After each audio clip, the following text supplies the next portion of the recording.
He walked into a room full of billionaires carrying a mop bucket and a secret that could save them all, and they laughed him out the door. Nathan Cross was nobody. A technician, a divorced father who smelled like soldering wire and cheap coffee. But when he spotted the trap hidden inside the most glamorous night of the year, he made one quiet choice: warn them anyway. They didn't listen. So he stayed. And when the lights went out and the screaming started, the man they humiliated was the only one standing between the CEO and a body bag. If you're new here, hit subscribe, drop a like, and comment your city or country below. I want to see exactly how far this story travels. Now, let's get into it. The Sterling Grand Hotel was the kind of place that made people feel small on purpose. Everything in it, the 40-foot ceilings, the cascading chandelier that cost more than most people's houses, the marble floors imported from a quarry in northern Italy, had been designed to communicate one thing clearly: you are either someone here or you are nothing. The architects who built it understood that wealth is most comfortable when it is surrounded by beauty that ordinary people cannot touch. Nathan Cross was not ordinary, but nobody in that building knew that. He came through the service entrance at 6:47 in the evening, the same way he always did, badging in with the laminated employee tag clipped to the breast pocket of his gray technician's shirt. The woman at the service desk, Maria, mid-50s, reading glasses perched on the end of her nose, barely looked up from her crossword puzzle when he came through. "Cross," she said, not as a greeting, more like logging data. "Maria." He signed in on the clipboard and kept moving. The gala had been set up in the main ballroom on the third floor. Sterling Dynamics, the company that bore the same name as the hotel's founding family, was hosting a charity auction that evening. One of those events where wealthy people paid obscene amounts of money for things they didn't need in order to feel good about themselves. Nathan had worked 3 of these in the past 2 years. He knew the rhythm. He knew where to stand, when to disappear, and how to do his job without anyone remembering his face. That invisibility was not an accident. He had cultivated it deliberately, the same way he had once cultivated other skills in other places for other reasons he no longer let himself think about too often. He took the service stairs to the 3rd floor, carrying his equipment bag over one shoulder. The bag was heavier than usual tonight. New wireless system for the podium microphones, plus backup receivers in case the primary units dropped signal. He'd been hired specifically because the event coordinator, a tightly wound woman named Priscilla, who communicated exclusively through clipped text messages, had heard that the last audio crew had lost the signal during the keynote at a competing gala. She could not let that happen tonight. Nathan had no intention of letting it happen either. He sat up quietly in the back corner of the ballroom, running his cable checks and frequency scans while the catering staff arranged centerpieces around him, stepping over his gear with the practiced indifference of people who had long ago stopped thinking about the technicians as part of the room. He was furniture. He was infrastructure. He was fine with that. It was during the second frequency scan, around 7:15, that he found the drive. It was sitting on the small utility ledge beneath the main mixing board, a space no guest would ever look, accessible only to someone who knew the room's technical layout. Small. Black.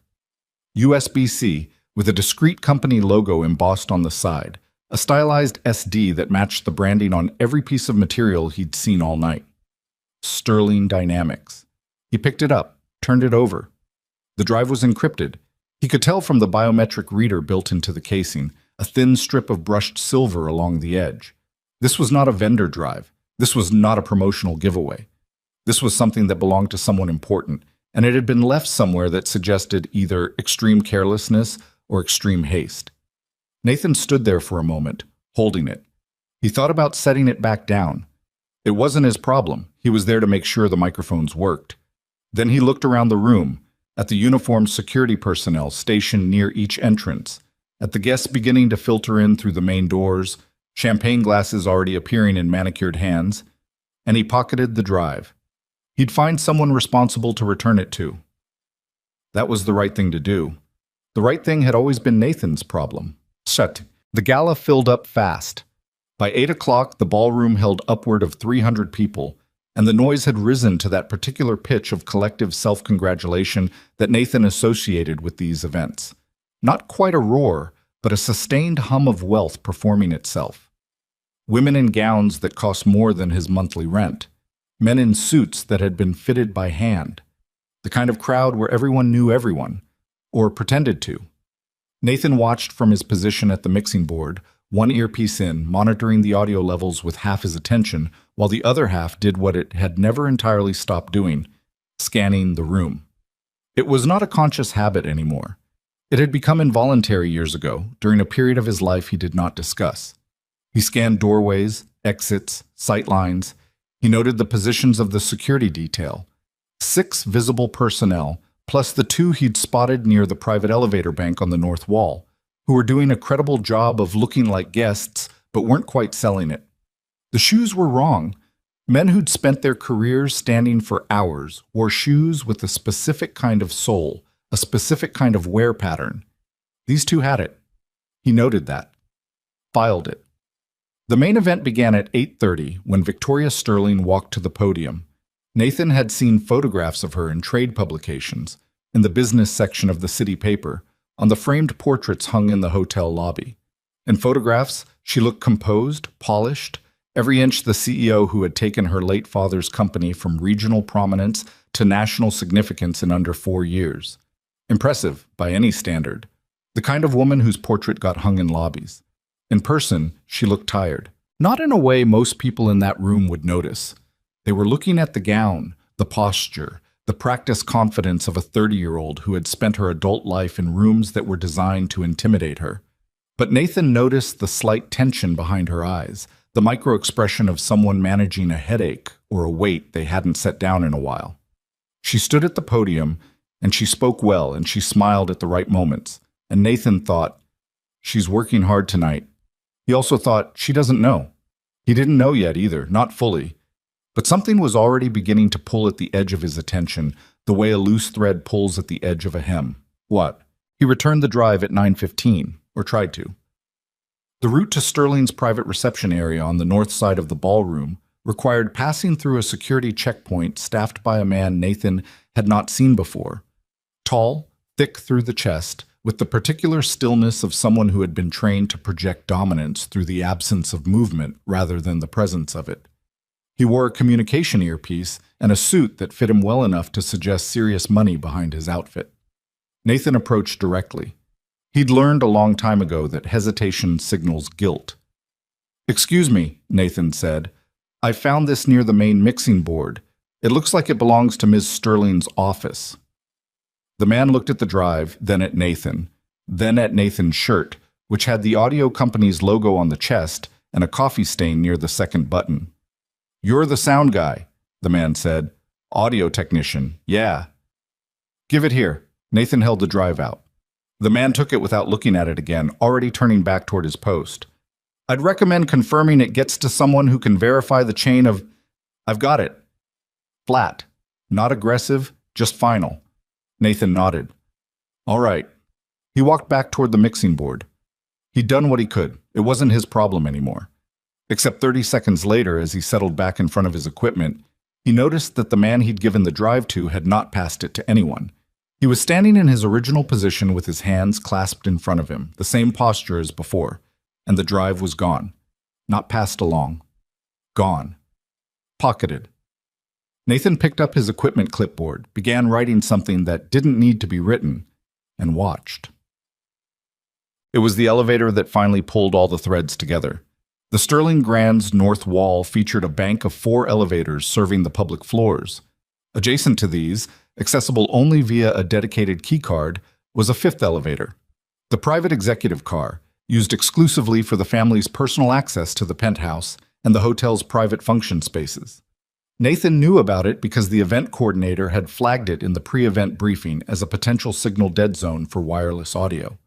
At 9:40, a maintenance cart appeared near the private elevator. 2 men in gray uniforms, the hotel's standard maintenance livery, began working on something near the elevator's exterior panel. Routine, on the surface. Plausible. Except Nathan had checked the maintenance schedule as part of his pre-event sweep. There was nothing scheduled for the north elevator bank during the gala. He'd verified it specifically because the event coordinator had flagged the signal issue. He watched the two men. Their hands were wrong. You develop a particular relationship with your hands when you do physical work for a living. Electricians, maintenance workers, audio technicians, they all have it.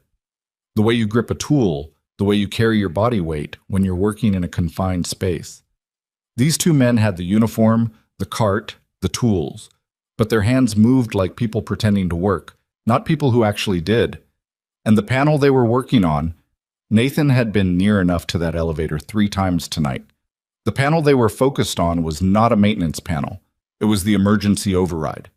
Nathan set down his clipboard. He scanned the room. Security chief, the man he'd seen coordinating the private security detail when he arrived, was positioned near the south entrance, roughly 140 feet away. Nathan had caught the man's name from a conversation between 2 of the event staff. Logan Pierce, broad, maybe 50, former military by the posture. Victoria Sterling was currently at a table near the center of the room, speaking with a group of guests. The private elevator was on her scheduled exit route. Nathan had overheard that detail too, from Priscilla's tightly clipped instructions to the catering team about clearing a path at 10:30. He looked at the 2 men at the elevator. He looked at the private elevator doors. He looked at Victoria Sterling, who was laughing at something a white-haired man in a tuxedo was saying. 45 minutes, maybe. Less, if the schedule ran early. He picked up the clipboard and walked toward Logan Pierce. The conversation lasted 90 seconds and did not go well. "Excuse me," Nathan said, positioning himself at Pierce's elbow without cutting in front of him. "I need to flag something to you about the north elevator." Pierce turned his head. The look he gave Nathan was the specific look of a man who has spent decades deciding, in under a second, whether a person is worth his time. "Technician? Audio. I noticed 2 men working on the executive elevator's emergency override during a window that doesn't match the maintenance schedule I was given for tonight. I wanted to—" "We swept the building," Pierce said. "I understand. I'm not suggesting you missed something during the sweep. I'm saying these men showed up after the event started, and the way they're—" "What's your name?" "Cross. Nathan Cross." Pierce looked at him for a moment. Something shifted in his expression. Not recognition, exactly. More like a door closing. "Mr. Cross, we have 30 security personnel in this building tonight. We have verified the event perimeter. If I need input from the audio crew, I'll ask for it. I'm not trying to step on your operation. I just think someone should physically verify what those 2— Davis." Pierce didn't raise his voice. One of his personnel materialized at his shoulder. "Please escort Mr. Cross back to his station." The personnel, Davis, young, built like someone who'd played college football 4 years ago and not quite stopped, stepped into Nathan's peripheral vision.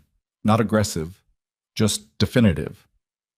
From somewhere nearby, Nathan heard laughter. Not directed at him, ambient from a cluster of guests, but the timing of it hit like a thrown stone. He looked at Pierce. Pierce had already looked away. Nathan nodded once. "All right." He walked back toward the mixing board, with Davis 2 steps behind him, close enough to make the escort obvious to anyone watching. He was aware of the eyes that found him for a moment, the curious, passing attention of people who note a disruption before returning to their champagne. He sat down at the mixing board. Davis stood nearby for another minute, then drifted back toward his position. Nathan put his earpiece in, adjusted a level that didn't need adjusting, and he watched the private elevator.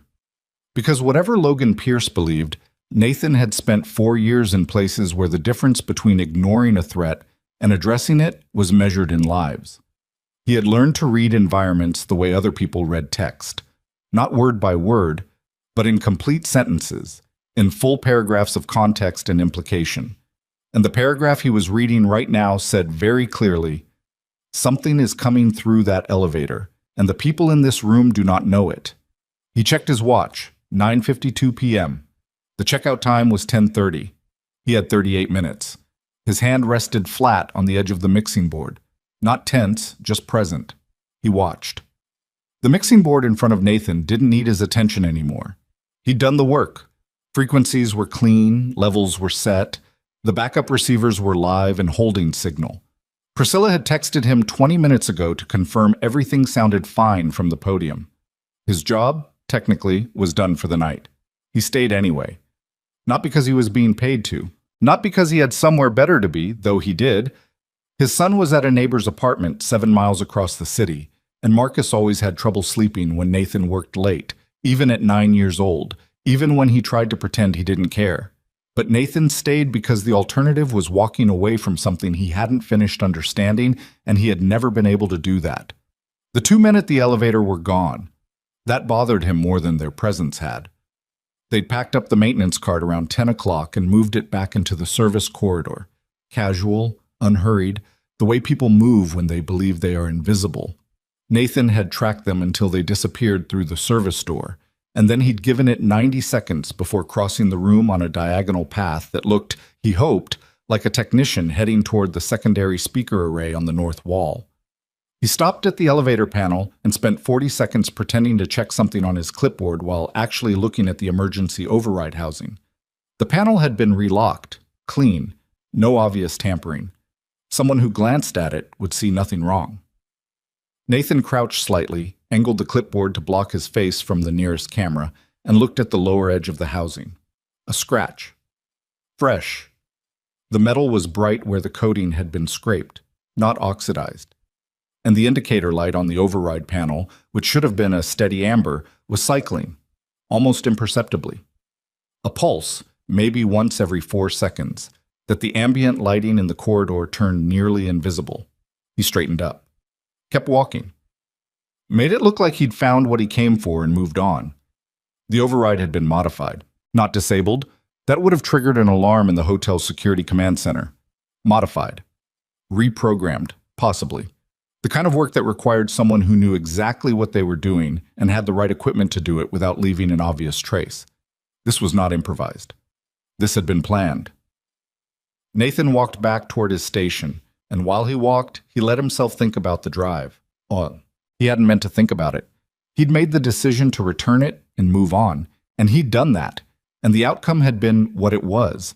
But the man who'd pocketed it, the one stationed at the entrance to Victoria's private reception area, was not in his original position anymore. Nathan had noticed that at 9:50, without registering it consciously, the way you notice when a piece of furniture has been moved but don't think about it until later. Now he thought about it. The man had the drive. The drive was encrypted, biometric. Whoever had placed it on that ledge beneath the mixing board had put it there deliberately, close enough to the audio setup that it would be found by a technician rather than a guest, but not so close that it looked like it had been dropped accidentally. Hidden, but findable. The kind of placement that says, "I need this retrieved without making a scene," which meant whoever hid it there had expected to retrieve it themselves, or had expected a specific person to find it. And instead, Nathan had found it. And instead of it going back to someone who knew what to do with it, it had gone into the pocket of a man who was now no longer at his post. Nathan thought about the maintenance cart, the elevator override, the displaced security guard, the drive. He thought about the fact that in the 2.5 hours he'd been in this building, he had seen 6 things that did not belong, and every single one of them was north of the ballroom's center line, clustered around Victoria Sterling's planned exit route, like stones placed across a river. He sat down at the mixing board, put his hands on his knees. "You don't know this room," he told himself. "You don't know these people. You read a maintenance schedule off a briefing sheet and you watch 2 guys push a cart. That's not intelligence. That's paranoia dressed up as pattern recognition." He'd been told something like that before, by people with more authority than Logan Pierce, by people who'd had folders full of documentation to support their certainty that Nathan Cross saw threats where there were none, that his instincts had led him wrong, that his career and his judgment were not to be trusted. He'd believed them for a while. It had cost him. He looked at the private elevator. The indicator light above the doors was cycling wrong. He could see it from here, faint, barely perceptible, but wrong. The same wrong pulse he'd seen on the override panel. His jaw tightened.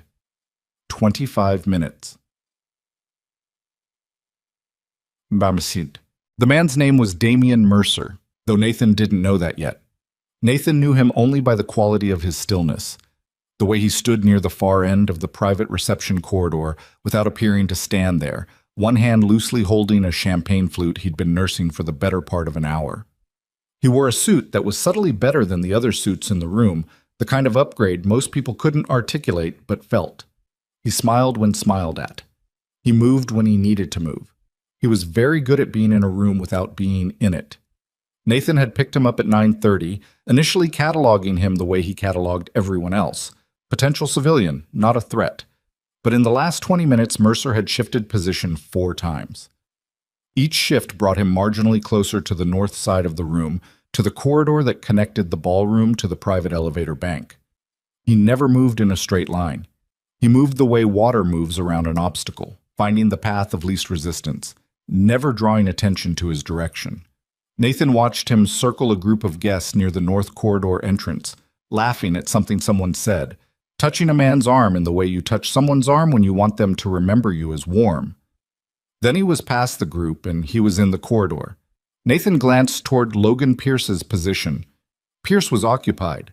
A woman in a green gown was speaking to him with the body language of someone who was not going to be brief. And Pierce, whatever his faults, was a professional, and professionals did not brush off guests at their principal's events. Nathan stood up. He took his time. No urgency in his body. He picked up his equipment bag, slung it over one shoulder, and made his way toward the north corridor, using the room's perimeter rather than cutting through the center. He passed a waiter, nodded to a cater waiter who was stacking empty glasses onto a tray, reached the corridor entrance and turned into it as though he had a destination in mind, and that destination happened to be in this direction. The corridor was quieter than the ballroom, softer lighting.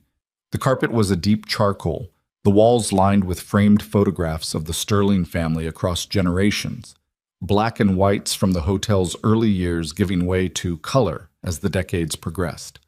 Victoria's face appeared about a third of the way down the wall, teenage, in a photograph beside a man who must have been her father. She looked serious in it, not sad exactly.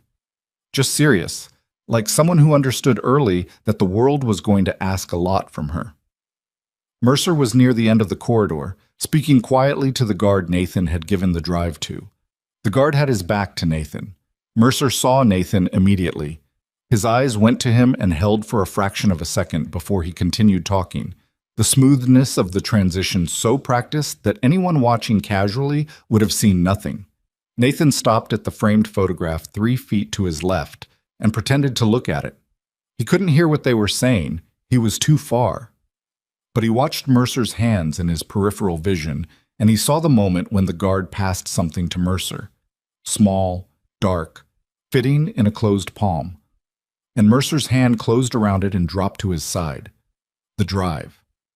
Mercer smiled at the guard, said something final, then turned and walked back up the corridor, back toward the ballroom, and Nathan turned slightly away from the photograph as Mercer passed, just enough to reduce his profile, not enough to make the reduction obvious. Mercer went past him without slowing. Nathan looked at the photograph. Victoria Sterling, maybe 16 years old, standing beside her father in front of this hotel. Serious face, eyes that were going to have a long career of not letting things go. He made himself stand there for another 30 seconds before he moved. What Nathan understood by 10:15 was this. Someone inside the organization had planned this carefully and over a long stretch of time. The modifications to the elevator weren't the work of a single evening. That kind of technical work required access, preparation, and a detailed knowledge of the hotel's systems. The false security personnel, and Nathan was now fairly certain that 2 of the men he'd cataloged as event security were not event security, required coordination, credentialing, insertion into the roster without triggering Pierce's vetting process. That meant someone who either had the authority to amend the security roster or had the means to manipulate someone who did. Mercer had the drive. The drive was encrypted, biometric, and had been hidden near the audio setup, a technical area that the event security sweep would have cleared but not closely inspected, because audio equipment is largely invisible to people not looking for it. Whoever had hidden the drive there had access to the ballroom before the sweep, which put them inside the event's operational structure. Nathan thought about all of this standing at his mixing board, not touching any of the equipment, looking at the room without appearing to look at anything. The picture that was forming was not comfortable. This was not a robbery. Robberies at high-end events were opportunistic, fast, and centered on extractable valuables. What he was looking at had the architecture of something else. A controlled situation designed to isolate a specific individual and apply specific pressure at a specific moment. The exit route modification, the drive retrieval, the false personnel. These were pieces of a system. A machine built to funnel one person into one place at one time. Victoria Sterling, private elevator, 10:30 departure. He looked at her across the room. She was finishing a conversation near the center of the ballroom, the white-haired man from earlier now replaced by a younger couple who seemed genuinely delighted to be talking to her. She was smiling back at them, and it looked from this distance like a real smile this time, not the managed one from the podium. Like something in the conversation had caught her off guard in a way she appreciated. She did not know. Nathan looked toward the north corridor, back to Victoria, back to the elevator indicator light, visible through the corridor entrance, still cycling wrong. He thought about Logan Pierce, who had dismissed him with the particular efficiency of someone who had made that kind of decision 10,000 times and been right 9,999 of them. He thought about the woman at the service desk who hadn't looked up from her crossword. He thought about Marcus, 9 years old, asleep by now probably, at the neighbor's apartment with the nightlight on in the hallway because Marcus said he was too old for nightlights, but always left it on anyway. He thought about the last time he had been certain about something in a room full of people who were certain he was wrong and what had happened after. He pulled out his phone, opened it, found the event coordinator's contact, Priscilla, and typed, "Need 2 minutes with security lead. Not about audio. Urgent." He sent it, looked up. Priscilla was visible near the catering station, phone in hand. He watched her read the message, watched her face going through a micro-calculation. The inconvenience of it, the uncertainty of what urgent meant from the sound guy, the possibility that ignoring it would create a bigger problem than addressing it. She glanced up, found him across the room with the practiced efficiency of an event coordinator who always knew where her crew was, and gave him a look that said, "This better be worth it." She started moving toward Pierce. Nathan looked back at the elevator. 15 minutes. The second conversation with Logan Pierce lasted 4 minutes and went worse than the first. Pierce came to him this time, crossing the room with Priscilla half a step behind, and the expression on his face was the expression of a man extending a professional courtesy he hadn't decided to extend, not fully. "Mr. Cross." Not warm, not hostile, somewhere in the middle that was actually harder to work with than either. "Priscilla says you have something." "2 things," Nathan said. He kept his voice low and level, the way you speak when you need someone to hear the content of what you're saying, rather than the urgency of how you're saying it. "The private elevator's emergency override panel has been modified. I checked it at 10 after 10. The indicator light is cycling on a 4-second pulse that doesn't match the hotel's standard system behavior. And the man you stationed at the reception corridor entrance, the one I gave the drive to, passed it to a guest about 20 minutes ago. A man in a dark suit, mid-40s, well-built, been working the north side of the room all night." Pierce looked at him. "You've been watching my personnel," he said. "I've been watching the room. It's a habit." "A habit." Pierce glanced at Priscilla, who was doing her best to look like she wasn't there, then back at Nathan. "What's your background, Mr. Cross?" "Audio technician." "Before that?" Nathan held the eye contact. "That's not relevant to what I'm telling you." Something shifted in Pierce's face. Not much. A millimeter of recalibration. "The elevator was inspected at 7 p.m. and again at 9. Our people cleared it." "I'm aware of that. I'm telling you, the panel shows signs of modification that post-date your 9 o'clock sweep. Someone went into that override housing between 9 and 10, and I watched 2 men in maintenance uniforms do it." "You watched them?" "Yes." "From your position at the mixing board?" "Yes." Pierce was quiet for a moment. Then he said, "What exactly is it you think is happening tonight?" "I think someone inside this event's logistics has spent a significant amount of time setting up a situation designed to isolate Ms. Sterling at the moment she uses that elevator. I think the encrypted drive that I returned was part of that setup, and I think it's now in the hands of someone who isn't on your team." He paused. "I could be wrong. I'd rather be wrong. But I think you should delay the 10:30 departure and physically re-inspect that elevator before she uses it." Pierce studied him for a long moment. The room hummed around them, oblivious, silver and gold, and well-fed and untroubled. "You could be an element of what you're describing," Pierce said. It wasn't an accusation. It was the logical observation of a professional. "Someone inserted into the venue under a service contract, feeding me a story that delays the response while the real threat positions itself." "I know," Nathan said. "That's a reasonable concern. Run me. Right now if you want. My name, my badge number, the company I work for. You'll have a clean file. Nothing in it that contradicts what I'm telling you. A clean file can be manufactured. Yes, everything I'm saying to you can be part of a deception. If it is, you'll know in about 15 minutes when nothing happens and you'll have wasted some time." He held Pierce's gaze.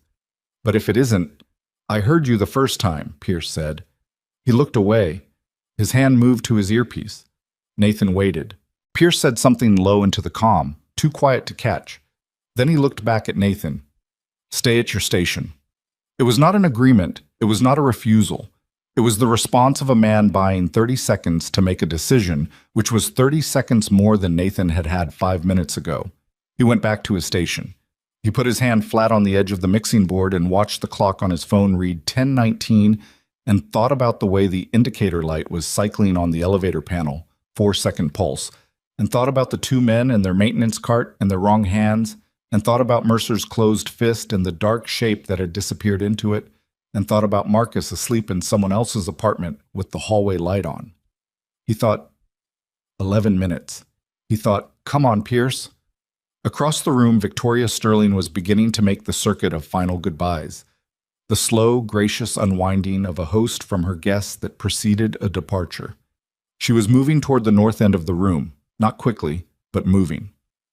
Nathan watched the private elevator corridor. Nothing moved there. The indicator light pulsed. His phone lit up. A text from a number he didn't recognize, no contact name. 3 words. Don't touch it. He stared at the screen. Then he looked up, slowly, and scanned the room. Every corner, every face turned in his general direction. Every person who might be holding a phone pointed toward him or watching for his reaction. He found Mercer at the ballroom's east entrance. Not looking at him, looking at Victoria Sterling with the patient, settled attention of a man who knew exactly how the next 11 minutes were going to go. Nathan's thumb moved to dial Pierce's number. His phone went dead. The screen didn't go dark. It froze, locked, completely unresponsive. He pressed the home button, nothing. Power button, nothing. He looked at the audio board and watched 3 of his wireless receivers lose signal simultaneously, the signal meters dropping to 0, and he understood that the jamming had started, which meant the timeline had moved up. He was already standing when the lights in the north corridor went out. The north corridor went dark, and the ballroom didn't notice. That was the design of it. The lighting failure was contained, surgical, affecting only the stretch of hallway between the ballroom's north entrance and the private elevator bank. To the 300 people still working their way through the evening's final hour, nothing had changed. The chandeliers still burned. The string quartet that had been playing softly in the far corner was still playing. The bar was still open. Whatever was happening on the other side of that corridor wall was invisible to everyone who mattered, which was precisely the point. Nathan was already moving when the lights dropped. He didn't run. Running in a ballroom full of wealthy people creates attention, and attention was the one thing he could not afford right now. He moved the way he'd learned to move in environments where speed and invisibility had to coexist, fast enough to cover ground, controlled enough to look, at a glance, like a man with a purpose rather than a man with a problem. He kept to the room's perimeter, using the edge of the crowd as cover, his equipment bag still over one shoulder because dropping it would mark the spot where something changed. He reached the north corridor entrance in 18 seconds. The darkness inside wasn't total. Emergency strip lighting had kicked in along the base of the walls. Low, amber, enough to navigate by if you knew what you were looking at. Nathan stepped into the corridor and let the door close behind him and stood completely still for 3 full seconds, doing nothing but listening. Footsteps. 2 sets. Heavy. Moving from the direction of the elevator. A 3rd set, lighter, irregular, someone being moved rather than moving voluntarily. He went left, staying close to the wall, using the framed photographs as reference points in the low light. The Sterling family watched him from their frames, generation after generation, going back to a time when this building was someone's ambition rather than someone's inheritance. He passed Victoria at 16, still serious, and kept moving. The elevator bank came into view. There were 3 of them. 2 men flanking a third figure, Victoria Sterling, still in the gown, one arm held at the elbow by the man on her left with a grip that was professional and deliberate and designed to look, from the right angle, like an escort rather than a restraint. The man on her right had a hand inside his jacket. The elevator doors were open, interior light spilling into the corridor in a pale rectangle. Victoria was not panicking. Nathan noted that with something close to respect. She was taut. He could see it in her shoulders, in the set of her jaw. But she was thinking, not freezing, which was more than most people managed when the situation stopped making sense. "This isn't the approved departure route," she said. Her voice was level, controlled. The voice of someone buying time. "Change of plan, Ms. Sterling," the man on her left said. "Mr. Mercer's instructions." "Damien doesn't give instructions for my departures." "Tonight he does." Nathan assessed the distance. 14 feet, maybe 15. The man on the right had his hand in his jacket and his weight on his back foot, which meant he was covering the corridor behind them, covering Nathan's direction. But his eyes hadn't found Nathan yet because Nathan hadn't given them anything to find. The strip lighting was behind Nathan, putting him in the darker end of the corridor. The man's pupils hadn't adjusted from the brighter elevator interior. He had maybe 3 seconds before that changed. He looked at the space between the 2 men and Victoria. He looked at the elevator interior. 1 more person inside, visible as a shape near the back wall. 4 total. The one inside was the complication. Nathan set his equipment bag down against the wall. Quietly. Not silently. Perfect silence creates its own attention, but quietly enough. He picked up one of the framed photographs from the wall. Heavy, solid frame, maybe 2.5 pounds. He held it at his side. Then he walked forward. Not fast, not slow. The walk of a man who belongs in a corridor and has something to do there. The man on the right found him at 11 feet. "Hey!"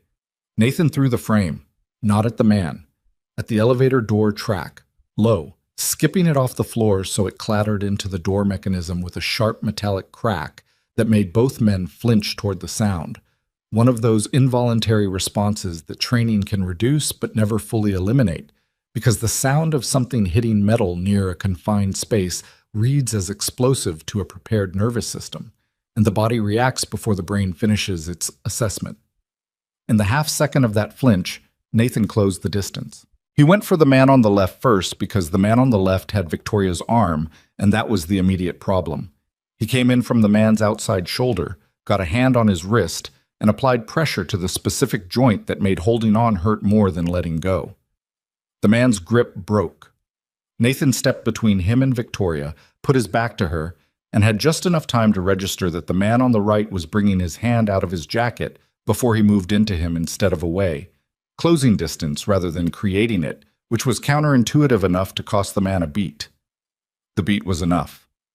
The weapon came up and Nathan was already inside its effective range, his left hand redirecting the man's forearm outward while his right elbow connected with the man's jaw. Not a full-force strike. Controlled. Enough to disconnect his focus without putting him completely down, because a completely unconscious man on the floor of this corridor created a different set of problems. The man on the left had recovered and grabbed Nathan's shoulder. Nathan let himself be pulled, used the momentum, turned into it, and drove the man back into the corridor wall hard enough to shake 2 of the framed photographs loose. The man hit the wall and slid, not out, but dazed, legs uncertain beneath him. 6 seconds, start to finish. Victoria Sterling was pressed against the opposite wall, watching him. Her face had gone through several things in those 6 seconds and was currently somewhere between shock and a sharp, rapid recalibration of who this person was. "Come on," Nathan said. She didn't move for a half-second. He understood it. She'd just watched the sound technician dismantle 2 trained men in the time it took to draw a breath, and her brain was doing the reasonable thing, which was asking whether she was better off with them or with him. "I'm not part of this," he said. "The elevator is rigged. We need to move." She pushed off the wall and moved. From inside the elevator, the fourth man was coming out. Nathan shoved Victoria back toward the ballroom end of the corridor and turned to meet him. This one was bigger than the other two, broader, and he came out of the elevator without hesitation, which meant he'd either seen what happened on his monitor and prepared, or he was simply the kind of person who came out of tight spaces without hesitation regardless. Either way, he was faster than Nathan expected. He caught Nathan by the collar and drove him into the opposite wall, and Nathan's shoulder hit the edge of a door frame and the pain spiked up into his neck, sharp enough to make his vision white for a quarter second. The man was strong. Nathan got a hand up between them, created just enough space to move his head offline as the man's forearm came across, felt it graze his cheekbone rather than connect fully, which was the difference between dazed and functional. He dropped his weight, went low, got his arms around the man's midsection, and used the wall behind him as leverage to drive forward. They went down together, and Nathan came out on top, and he got a forearm across the back of the man's neck with enough pressure to matter and held it. The man struggled for a few seconds. Then his body made the calculation that bodies make when the oxygen supply to the brain becomes a question rather than a certainty, and he went still. Nathan held the pressure for another 2 seconds, then released, stood up. His shoulder was broadcasting pain down to his elbow. His face felt wrong on the left side where the forearm had grazed it. He put his back against the wall and breathed for a moment. 2 full breaths, in through the nose, out through the mouth. Because adrenaline is useful, and also, if you let it run unchecked, it will make you stupid. Victoria was 10 feet away, watching him. The corridor was quiet except for the sound of someone groaning softly. The man he'd put against the wall starting to come back. Nathan looked at him, then at the elevator, then at the ballroom door. "We need to get back into the main room," he said. "Stay close to me. Don't explain anything to anyone until we can get to security command."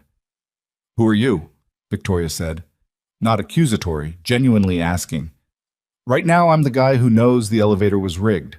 Everything else can wait." She held his gaze for a moment. Something in her expression settled. Not trust exactly, but the decision to act as though she trusted him, which was the practical version of the same thing. "Okay," she said. They went back through the ballroom door together. The ballroom noticed. Not the way it would have if there'd been shouting or blood. This was a crowd trained by wealth and social anxiety to ignore things that disrupted the evening's tone. But Victoria Sterling reappearing through the north corridor door without her scheduled escort, accompanied by a man in a technician's shirt whose face was already beginning to show the early bruise of a graze along the cheekbone, did not go unnoticed. Heads turned. A ripple moved through the nearest cluster of guests. The string quartet kept playing because no one had told them to stop. Logan Pierce found them in 11 seconds. He came across the room fast, 2 of his personnel flanking him, and his face had the expression of a man who was processing several things simultaneously and not liking the conclusions he was reaching. "Ms. Sterling, Damian Mercer," Victoria said. "Find him, right now. Don't let him leave this building." Pierce's eyes went to Nathan, took in the bruised cheek, the posture, the equipment bag that was no longer over Nathan's shoulder. His jaw moved slightly, like he was revising something. "What happened in that corridor, he said. 3 of your event security personnel attempted to force Ms. Sterling into the private elevator," Nathan said. "1 more was waiting inside. The elevator override was modified earlier tonight. I flagged it to you at 10:19. The jamming started at approximately 10:22, and your window to respond closed before you could act on it." He kept his voice even, not accusatory, just factual.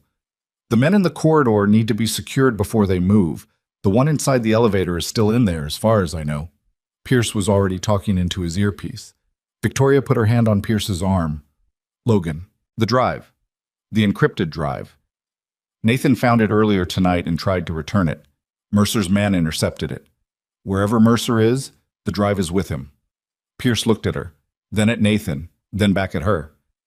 "You know this man?" "I know him now," she said. Something crossed Pierce's face. It might have been the beginning of an apology, or it might have been the suppression of one. He was not the kind of man who apologized easily, and the evening wasn't over yet. "Mr. Cross," he said, "Bites, stay close." "I wasn't planning on going anywhere," Nathan said. Atroce. The next 12 minutes were controlled chaos in the specific way that well-trained people create chaos. Purposeful, compartmentalized, ugly around the edges. Pierce's team secured the north corridor. The 3 men Nathan had put down were flex-cuffed and moved to a service room. The fourth, in the elevator, offered a brief resistance and then didn't. Pierce confirmed, via the hotel's security command center, that the elevator override had in fact been tampered with. The modified programming would have stopped the car between the 3rd and 2nd floors and held it there, locked from exterior operation, for a window of approximately 20 minutes before the hotel's failsafe would have kicked in. 20 minutes was enough time to do whatever Damian Mercer needed to do. Nathan stood in the security command center on the 2nd floor and watched the camera feeds while a woman named Chen, Pierce's technical lead, sharp and quick and not interested in pleasantries, worked through the hotel's system logs to reconstruct the evening surveillance gap. Cameras on the north corridor went offline at 9:47, she said, not looking up from her screen. Rebooted at 10:18, which is why your window on the override panel showed clean when Mr. Pierce sent someone to verify it at 10:20. I looked at it at 10:10, Nathan said. The scratch on the housing was still bright. Right, they went in at 9:47 and were done by 10:10, 13 minutes to modify an encrypted federal-grade override system. She looked up briefly. That's not amateur work. No, Nathan agreed. It's not. Pierce came through the door. Mercer's not in the building.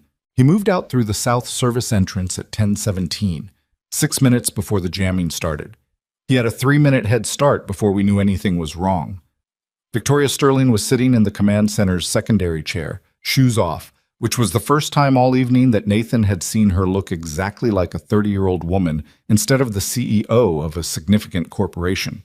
The gown was slightly torn at the left seam, where the man had gripped her arm.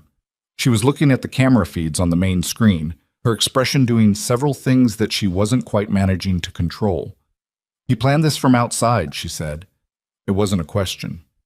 The execution, yes, Pierce said. He needed to be clean when investigators arrived.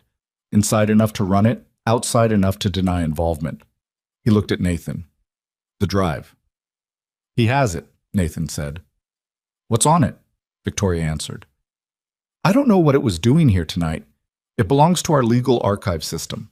It's the kind of drive that holds board documentation, executed contracts, succession protocols. She paused. If Damian had access to the archive credentials, he's been your operations director for 4 years, Pierce said quietly. She looked at him. Yes. The room was quiet for a moment, except for Chen's keyboard. Nathan looked at the camera feed showing the hotel's south service corridor. Empty now, the door at the far end closed. Whatever advantage Mercer had built himself in the last 4 years, walking out through it 20 minutes ago. He thought about the drive. He thought about a biometric encrypted drive belonging to a corporate legal archive, placed beneath an audio mixing board at a high-end charity gala by someone who'd had access to the room before the security sweep, someone who'd needed it retrieved without attracting attention, or alternatively, someone who had been trying to get it out of Mercer's reach and had run out of time and options. Ms. Sterling, he said, who else had access to the legal archive system? She looked at him. What do you mean? The drive was hidden on my side of the mixing board. Not dropped, not lost, placed. Deliberately concealed in a location that a technician would find during equipment setup, in a space that the security sweep would clear but not closely inspect. Someone put it there intentionally. He watched her face. Someone who wasn't Mercer. The silence this time was different. It had weight. Victoria's eyes went to Pierce, then to the floor, then back to Nathan, and in her expression there was the particular exhaustion of a person arriving at a conclusion they'd been avoiding. My assistant, she said. Elena. She handles the archive credentials for my office. Where is she tonight? She was supposed to be here. She sent me a message at 9 o'clock saying she wasn't feeling well. A pause. She never sends messages like that. She comes in with 101 fever and sends messages like that. She knew, Nathan said. Not an accusation, just the shape of it, settling into place. She knew what Mercer was planning, or part of it. She got the drive out of wherever he had it and hid it where she thought it would end up in the right hands. She hid it with the audio equipment, Pierce said slowly, because she knew that if anything went wrong with the event's sound system, building security would review the mixing board area. She was creating a recovery point. It didn't end up in the right hands, Victoria said. It ended up in Mercer's. It ended up in mine first, Nathan said, and I made sure someone knew about it. Another silence. Chen's keyboard had stopped. Pierce was looking at Nathan with the specific expression of a man who has been reassessing something in real time for the past 20 minutes and has just reached a conclusion that sits badly with him, not because it's wrong, but because of what it implies about his earlier judgment. "Mr. Cross," he said, "I owe you an apology." "You owe me about 30 seconds of your undivided attention," Nathan said. "Save the apology for later. Mercer has the drive and a head start and a plan that didn't go the way he needed it to go tonight, which means he's going to move faster than he would have otherwise. What's in that building's basement?" Pierce blinked. "The evacuation system, secondary exits, emergency vehicle access, the utility corridors that connect to the parking structure. Does Mercer know the layout? He oversaw the building's security consultation 3 years ago. He knows it better than most of my team." Nathan looked at the camera feeds.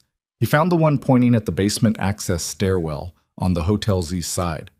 The door at the bottom of the frame was slightly ajar, a thin line of light visible along its edge. "That door should be closed," Chen said from her station. "Yes," Nathan said. "It should." He looked at Pierce. Pierce looked at him. "He didn't run," Nathan said. "He came back." But the basement of the Sterling Grand was a different world from the marble and crystal above it. Down here it was concrete and conduit, exposed pipe running along low ceilings, the ambient sound of the building's mechanical systems, HVAC, water pressure, the deep electrical hum of the transformer banks that fed the event lighting upstairs. The utility corridors ran in a grid pattern beneath the hotel's footprint, connecting to the parking structure on the west side and the emergency vehicle bay on the east, functional, industrial, not designed for people who didn't need to be there. Mercer needed to be there. Pierce had 3 personnel covering the basement access points, which sounded like enough, until Nathan walked the layout with Chen's floor plan on a tablet and counted 7 secondary access points that didn't appear on the standard security schematic: maintenance hatches, conduit access panels, a decommissioned dumbwaiter shaft that connected the basement utility corridor to the hotel's second-floor service kitchen. "These aren't on your sweep checklist," Nathan said. "They're not marked as access points in the current building spec," Pierce said, looking over his shoulder at the tablet. "Mercer wrote the security consultation," Nathan said. "He knows which ones aren't on the checklist." Pierce made the face of a man swallowing something unpleasant. He got on his radio and started repositioning personnel. Nathan moved ahead. He wasn't supposed to. Pierce had been explicit about that. The quiet authority of a man who protects people for a living and does not enjoy civilians operating in his tactical space. But Pierce was occupied with his radio, and Nathan had the tablet with the floor plan, and there was a corridor on the east side of the basement that connected the utility grid to the emergency vehicle bay. And it was the only route to the bay that bypassed all 3 of Pierce's covered access points. And if he were Mercer, if he were a man with a biometric drive and a plan that had partially failed, and a vehicle waiting somewhere in that bay, that was the corridor he would use. The basement was cold. Nathan moved through it the way he'd moved through other cold, functional spaces in other parts of the world that he didn't think about anymore. Low, quiet, using the sound of the building's mechanical systems as cover. The corridor bent left, then right, following the hotel's foundation line. Emergency lighting here was better than in the north corridor upstairs. Fluorescent strips in the ceiling, all of them working, casting everything in that flat, unhealthy light that makes people look wrong. He heard voices at the corridor's second bend. He stopped, pressed against the wall, listened. 2 voices. One of them was Mercer's, smooth, the voice of a man accustomed to being in charge of rooms, slightly tight at the edges now, the tightness of controlled frustration. The other was someone Nathan didn't recognize, lower, shorter responses, the voice of someone receiving instructions rather than exchanging them. Change in the vehicle, but the side bay, not the main, 40 seconds. The drive is fine. Move. Footsteps. Moving away from Nathan's position toward the vehicle bay. Nathan looked back down the corridor. Pierce's personnel weren't visible yet. They were still moving into position, 40 seconds minimum, before anyone covered the side bay entrance. He pushed off the wall and moved. The corridor opened into the vehicle bay through a heavy fire door, propped slightly open with a rubber wedge. Mercer's preparation. Another detail from 3 years of consultation work, knowing which door would buy him the time he needed. Nathan went through it and into the bay. 2 vehicles. A black SUV with the engine running, exhaust hanging in the cold air, a man in the driver's seat visible through the windshield, and Mercer, 10 feet from Nathan, in the process of opening the passenger door, the drive in his left hand. He saw Nathan at the same moment Nathan came through the door. For a half second, neither of them moved. Mercer's face ran through a rapid sequence: surprise, calculation, the decision about what surprise meant in terms of what came next. "You should have gone home," Mercer said. Not theatrical, just a fact. "Probably," Nathan said. Mercer made a small movement with his right hand, and Nathan registered that his right hand had been inside his jacket, and he moved before the calculation was finished because, in his experience, the calculation was always slower than the action, and he'd learned that in a way that didn't leave room for debate. He crossed the 10 feet fast, went inside the right hand's arc, got his hand on Mercer's wrist and locked it, used the momentum of Mercer's own draw to turn the man's body outward rather than in. Mercer was fit, trained by someone, and he didn't panic, which made him more dangerous than the men upstairs, and also slightly more predictable, because trained people have patterns. Mercer went for Nathan's knee with his left foot, a clean practice sweep attempt. Nathan stepped into it instead of away, absorbed the contact, and put Mercer against the SUV's hood with his arm behind his back at an angle that made resistance a simple equation of pain.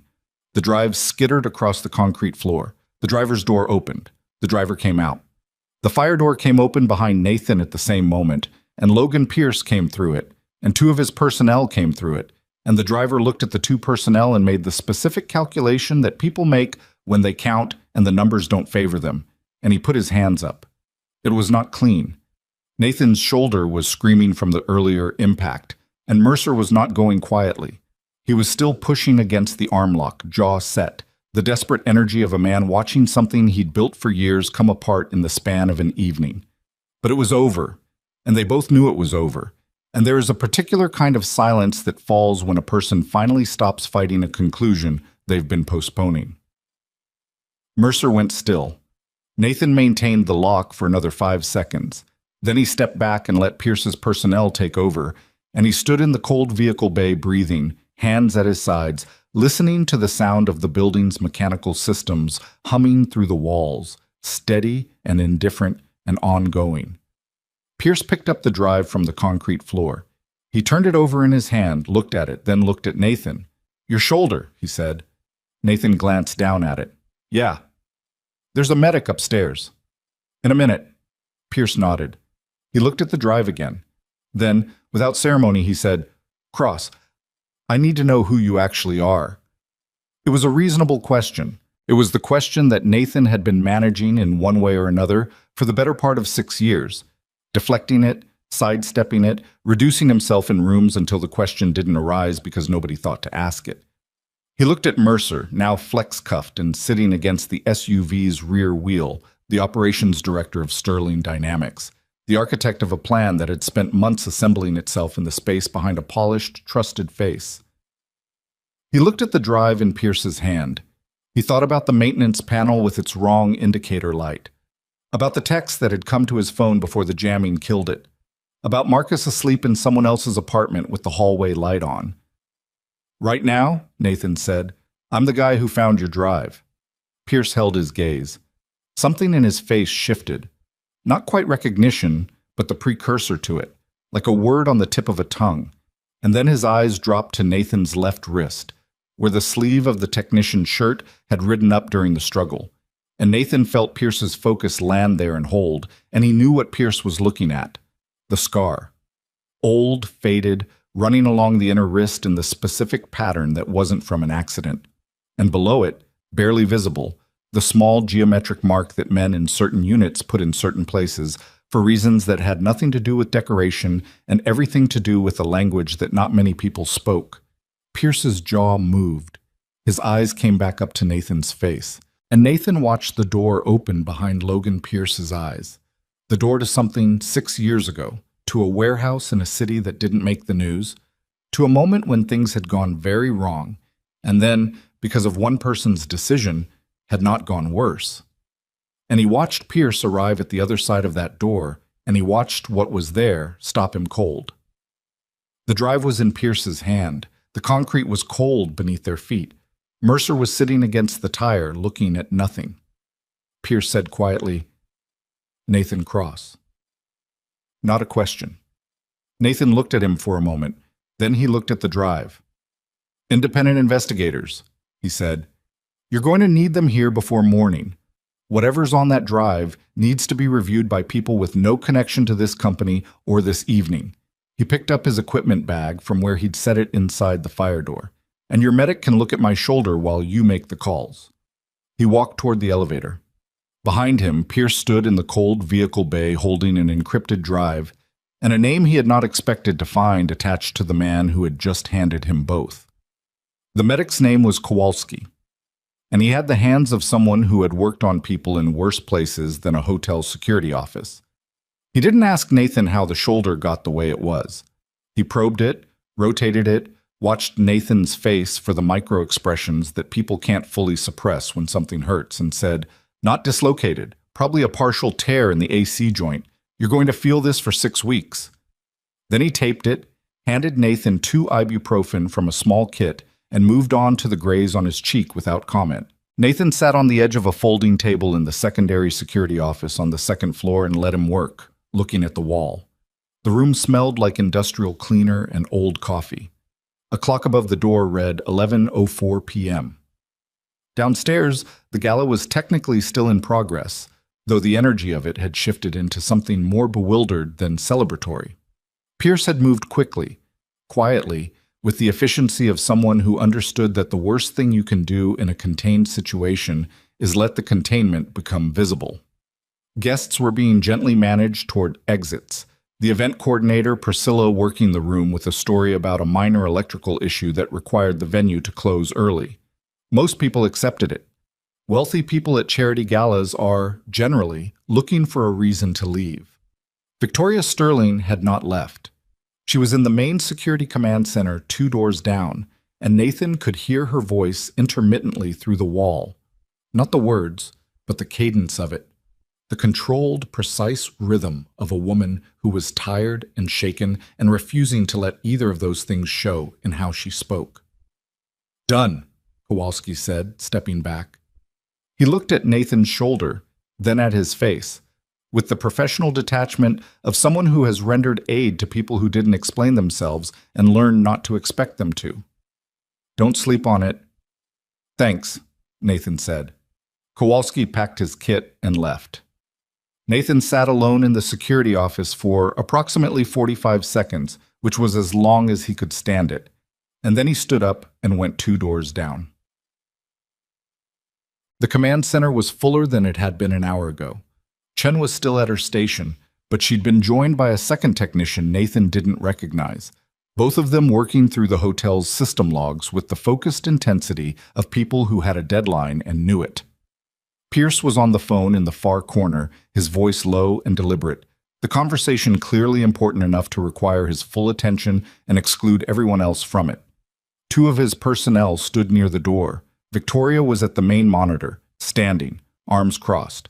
The drive sat on the console beside Chen's keyboard in a small evidence bag, Pierce's precaution, keeping it sealed until the right people arrived to open it. She looked up when Nathan came in. "How's the shoulder?" she said. "Taped. I'll live." He moved to a position where he could see the main monitor without being in Chen's way. "What have you got?" "System logs going back 14 months, Chen said, not looking up. Someone with Mercer's access credentials has been running queries on the archive database at irregular intervals, late nights, weekends, times when the activity would look like executive overtime to anyone doing a casual review. She paused, tapped a key.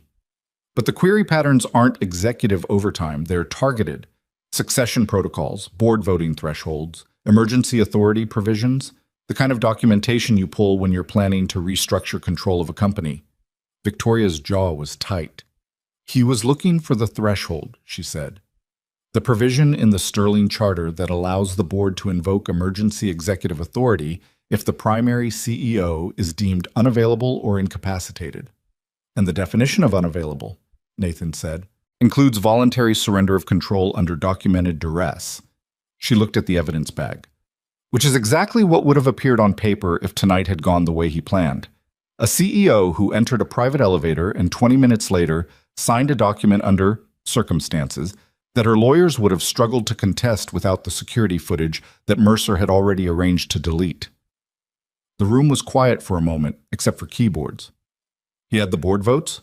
Nathan said. He's been operations director for 4 years. He has relationships with 7 of the 11 board members that predate my tenure. 3 of them were at this gala tonight. She uncrossed her arms, looked at her hands briefly, then looked back at the monitor. I knew he was ambitious. I knew he thought I was too young for the position. I didn't think... She stopped, started again. I didn't think he'd built a parallel structure inside my own company for the past year and a half. Nathan looked at the monitor. The query logs were dense, column after column of timestamps and database calls, but the pattern was clear once you knew what you were looking for. The slow, patient accumulation of a man who understood exactly how long he had to be careful. The drive, he said. Your assistant, Elena, hid it. She had access to the archive credentials. She would have seen the same query patterns, Victoria said. She manages my calendar and my correspondence, which means she sees things that don't come through official channels. If Damien approached her at some point, or if she saw something that made her start looking, she paused. She's been with me for 3 years.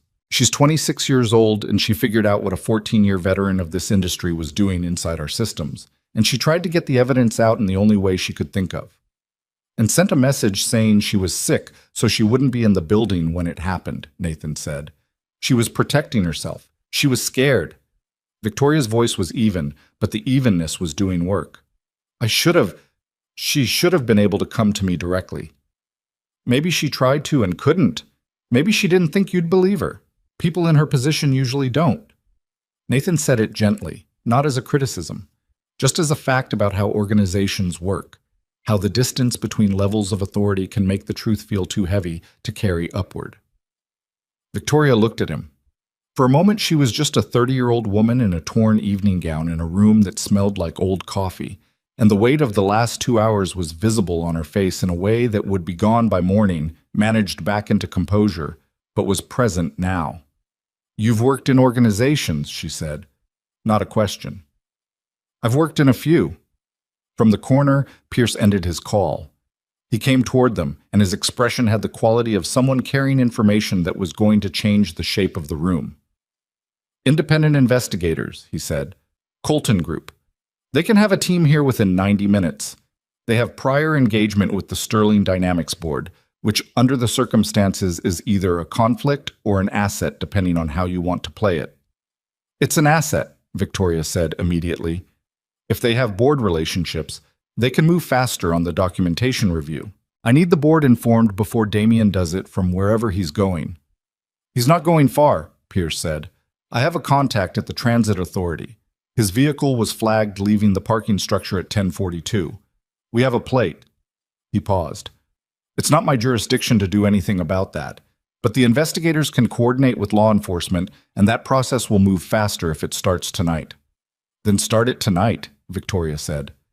Pierce nodded. He looked at Nathan. The look was the same one from the vehicle bay. Weighted, searching, the look of a man who had been sitting with a memory for the past hour and hadn't found a way to set it down. Cross, he said. Come with me for a minute. Pierce's office in the hotel's security suite was small and functional. A desk, 2 chairs, a monitor showing the camera feeds, A filing cabinet that was slightly too full and didn't close all the way. The kind of office that belonged to someone who spent most of their time not in it. He closed the door, did not sit down, stood near the desk with his hands at his sides, which was, Nathan had come to understand in the past few hours, Pierce's default posture when he was being careful about something. "I've been trying to place you since the basement," Pierce said. "The scar, the mark, the way you moved in that corridor. I've been trying to figure out why I couldn't place the face." "People look different after 6 years," Nathan said, "and I've been careful." "You have." Pierce's jaw moved slightly. Hartwell extraction. November, 6 years ago. The principal was a mid-level energy executive, secondary target. The operation was already compromised when our team arrived. Our entry team got hit in the first corridor. I was down, not moving. And there was a man who came through the south access point who shouldn't have been there because the south access point was supposed to be a dead end, and he wasn't on our team's manifest, and he got me out. He stopped. Nathan said nothing. The official record of that operation, Pierce continued, attributes the extraction to a supporting unit that arrived 17 minutes after the incident. The man who actually came through the south access point is not mentioned in the official record because the official record was written by people who needed the official record to say what it said. He looked at Nathan directly. And 3 months after that operation, a specialist named Nathan Cross was formally accused of unauthorized field activity, falsification of mission parameters, and conduct prejudicial to a classified protection operation. His file was closed. He was removed from the industry. The room was quiet. The camera feeds on the monitor cycled silently through the hotel's various corridors, the ballroom now empty and half-lit, the chairs in their rows still facing a podium where a woman had stood a few hours ago and smiled at the right moments. The south access point wasn't a dead end, Nathan said. I'd been through the building the day before. The manifest was wrong. When the operation went sideways, I used the route I'd verified personally, which was not the route the mission planner had documented because the mission planner had not actually been inside that building. He paused. The planner had connections that I didn't have, and I had made him look careless in front of people he cared about impressing 3 weeks earlier. That was the actual reason my file was closed. Pierce absorbed that. I suspected something like it. At the time I tried to... He stopped, started again. I filed a supplemental report. I was told it was outside my lane. I know, I saw the supplemental report. Nathan looked at the filing cabinet that wouldn't close all the way. 3 months after I was removed, I found a copy of it in my file through a FOIA request. You were the only person who filed anything. It didn't change the outcome, but I knew someone had tried. Pierce sat down then, finally, in the desk chair. He put his elbows on the desk and looked at his hands. He was, Nathan realized, not just tired. He was doing the thing people do when they've been carrying something for a long time and the weight of it has just shifted, which is not quite relief and not quite grief, but something between, something that doesn't have a clean name. I have a son, Nathan said. He's 9. His name is Marcus. After Hartwell, after the removal, I needed something I could show up for every day without the kind of work that puts a man in a basement in a hotel at 11 o'clock at night. He said it without self-pity, just as the explanation it was. Audio work is good work. You're in rooms. You're useful. Nobody asks questions about your background if you do the job. Until tonight, Pierce said. Until tonight. Pierce was quiet for a moment. Then he said, the supplemental report I filed, do you still have a copy? I have 3. Something that was almost a grim smile crossed Pierce's face. Smart. Paranoid, Nathan said. There's a difference. I'm working on it. Pierce looked at the monitor. The camera feed cycled. When the Colton group gets here tonight, I want you in the room. Not as a witness, as someone whose account of this evening is on record with investigators who are not connected to anyone who has a reason to manage it. He looked at Nathan. There are people who will want tonight's narrative to be as simple as possible. Mercer acted alone, anomalous event. Internal protocols handled it. They will not want a detailed account from a former specialist that opens questions about how an encrypted archive drive ended up under a mixing board and how 2 official security sweeps missed a modified elevator override. Because those questions lead to other questions, Nathan said. They lead to questions about Mercer's access, and Mercer's access was authorized by a board that includes people who will not enjoy scrutiny. Pierce leaned back slightly. I'm telling you that because you should know what you're walking into if you decide to be in that room tonight. Nathan looked at the camera feeds. The empty ballroom. The north corridor, lights restored now, the framed photographs still hanging in their positions, slightly crooked from where the men had hit the wall during the struggle. He thought about 6 years of careful invisibility. About a FOIA request, and 3 copies of a supplemental report in a folder at the back of a filing cabinet in his apartment. About the particular weight of carrying something true that nobody in a position to act on it had been willing to receive. He thought about Marcus, 9 years old, nightlight in the hallway, a father who came home smelling like soldering wire and didn't talk about what he'd done before, because the before was a closed room, and Nathan had decided to keep it closed, for his son's sake, as much as his own. You could spend your whole life managing a closed room, making sure no one opened it, making sure the edges didn't show, making sure that what was inside it didn't get out and contaminate the careful, ordinary life you'd built around it. Or a night could come along and open the door anyway, and then you had a choice about what you did next. I'll be in the room, Nathan said. Yeah. The Colton group arrived at 12:40 a.m. There were 4 of them, a lead investigator named Hargrove, late 50s, the methodical energy of someone who had reviewed a great many documents in a great many difficult situations, a forensic technician who went straight to Chen's station without speaking to anyone, a legal specialist who asked for coffee and then didn't drink it, and a 4th person, a woman named Park, who said nothing for the first 30 minutes and then asked, quietly and precisely, a question about the elevator override modification that demonstrated she understood exactly what had happened better than anyone who had asked questions in the preceding 2 hours. Nathan respected that. The person in the room who says the least and then asks the most precise question is usually the one you need to be paying attention to. The review took 3 hours. The drive was opened, Victoria's biometric, her print, the authentication process completed under the investigator's observation. What was on it confirmed and exceeded what Chen's system log analysis had suggested. Mercer had not just been reading the archive. He had, over a period of 14 months, created a parallel set of documents inside the system, board authorizations, executive directives, a signed emergency succession order that bore Victoria Sterling's digital signature on a date when she had been, according to her calendar, presenting at a conference in a different city. A forged signature. On a document that would have transferred interim executive authority to the operations director in the event of the CEO's documented unavailability. The document was dated 6 weeks ago. Mercer had been waiting for the right moment to surface it. Tonight was the moment, Hargrove said, looking at the screen with the expression of a man who had seen variations of this before and had not become entirely accustomed to it. He needed her to enter that elevator. He needed the 20-minute window. And then this document appears in the system with a timestamp that precedes tonight by 6 weeks, establishing a paper trail that says the succession was already legally authorized. He would have had board members who could testify to being informed of the succession process in advance, the legal specialist said, still not drinking his coffee. 3, possibly 4, depending on how far his conversations had gone. It would have created a contested record, her word against a documented trail and multiple corroborating witnesses. Victoria was sitting in a chair near the window which looked out onto the hotel's rear courtyard, dark now, the fountain in its center turned off for the night. She had changed at some point in the last 2 hours. Someone had found her a hotel robe to wear over the gown, which she'd accepted with the gratitude of someone whose threshold for standing on ceremony had been fully exhausted. She looked at the forged signature on the screen.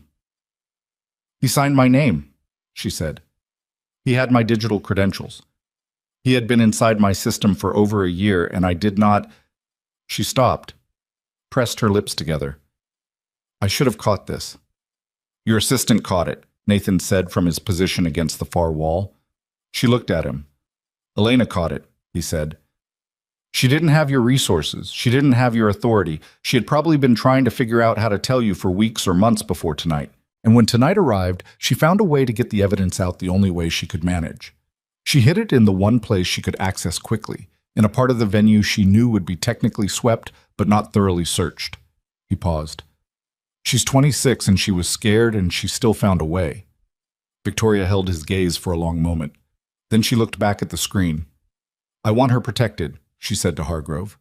Whatever her legal exposure is for accessing the archive without authorization, I want it addressed. She acted in good faith. We'll note it, Hargrove said. I don't want it noted, I want it resolved. Hargrove looked at her over the top of his reading glasses. Yes, Ms. Sterling. At 2:15 a.m., Park spoke again. She was looking at Nathan, which she had been doing intermittently since she arrived, with the steady, unhurried attention of someone processing information that wasn't on any screen in the room. Mr. Cross, she said, your account of this evening has been recorded and it will be part of our report. I want to ask you about something adjacent to tonight. She paused. The Hartwell file, November, 6 years ago. Are you willing to discuss it in this context? The room shifted slightly. Pierce, who had been standing near the door, straightened. Chen's keyboard stopped. Nathan looked at Park. He looked at the framed window and the dark courtyard and the fountain that wasn't running. He thought about 3 copies of a supplemental report in a filing cabinet in his apartment, about a FOIA request filed 2 months after his removal by a man who had too much time and not enough work and a very specific kind of anger that needed somewhere to go, about 6 years of being careful, being small, being the man nobody looked at twice. Yes, he said. I'm willing to discuss it. Park uncapped a pen. Old-fashioned, which Nathan noted, she was the kind of person who wrote things down in her own handwriting when they mattered. Start from the beginning, she said. So he did. It took 40 minutes, and he told it plainly, without embellishment, and without the practiced minimization he'd developed over the years for the rare occasions when someone asked about the gap in his employment history.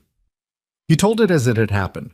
The building, the manifest error, the south access point, the planner's report, the accusation, the removal.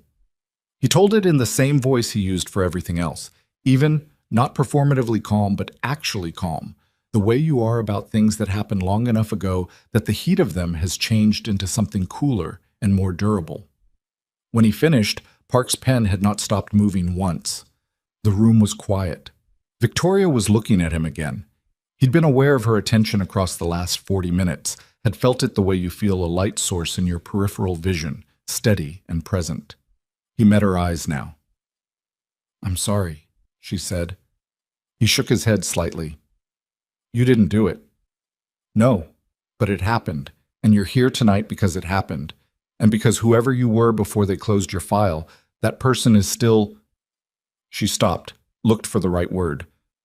Still operational, apparently. It surprised him. The small, dry humor of it, at 2:40 in the morning in a hotel security office, after everything the night had held. It surprised him enough that something in his expression shifted, and he looked away and the far wall of the room was just a wall, concrete block painted white, with nothing on it. I need to call my son, he said. Park looked up from her notepad. Of course. Pierce opened the door for him. Nathan went out into the hallway and the door closed behind him, and the hallway was empty and fluorescent and quiet, and he leaned against the wall and took out his phone, restored to function sometime in the last hour once the jamming equipment in the elevator housing had been identified and disabled, and found Marcus in his contacts. The phone rang 4 times, then a sleep-thick voice trying to sound awake. Dad? Yeah, bud. It's me. What time is it? Late, early. Go back to sleep. Are you okay? Nathan looked at the fluorescent light above him, at the plain institutional ceiling of a hotel's back-of-house corridor, a world away from the marble and crystal 1 floor above. His shoulder ached in a deep, specific way that Kowalski had accurately predicted would last 6 weeks. His cheek was stiff where the bruise was developing. He was standing in a hallway at 2:40 in the morning after the longest night he'd had in 6 years, and his 9-year-old son was asking him if he was okay. Yeah, he said. I'm good. I'll be home in a few hours. A pause, the sound of blankets shifting. Mrs. Delgado made popcorn, Marcus said. We watched the nature documentary, the one about the deep ocean. Was it good? It was kind of scary. There was this fish that makes its own light. Anglerfish, Nathan said. Yeah, it was weird. Another pause. Dad? Still here. You sure you're okay? You sound... Marcus paused in the imprecise way of a child trying to find adult words. You sound like something happened. Nathan thought about that, about the accuracy of it. Something did, he said, but it worked out. Get some sleep. I'll see you in the morning. Okay, a beat. Don't be too late. I won't. He stayed on the line an extra few seconds after Marcus went quiet, listening to the sound of a child's breathing settling back toward sleep, the small, reliable sound of something that was his and intact and not going anywhere. Then he ended the call. He put the phone in his pocket. Down the hallway, through the command center door, investigators and security personnel were working through the documentation of a night that had gone wrong for one man, and because of an unlikely sequence of decisions, had not gone as wrong as it was supposed to for everyone else. In the morning, there would be lawyers and board notifications and the long, grinding institutional process of addressing what the evidence on a small encrypted drive had to say. That process would take months.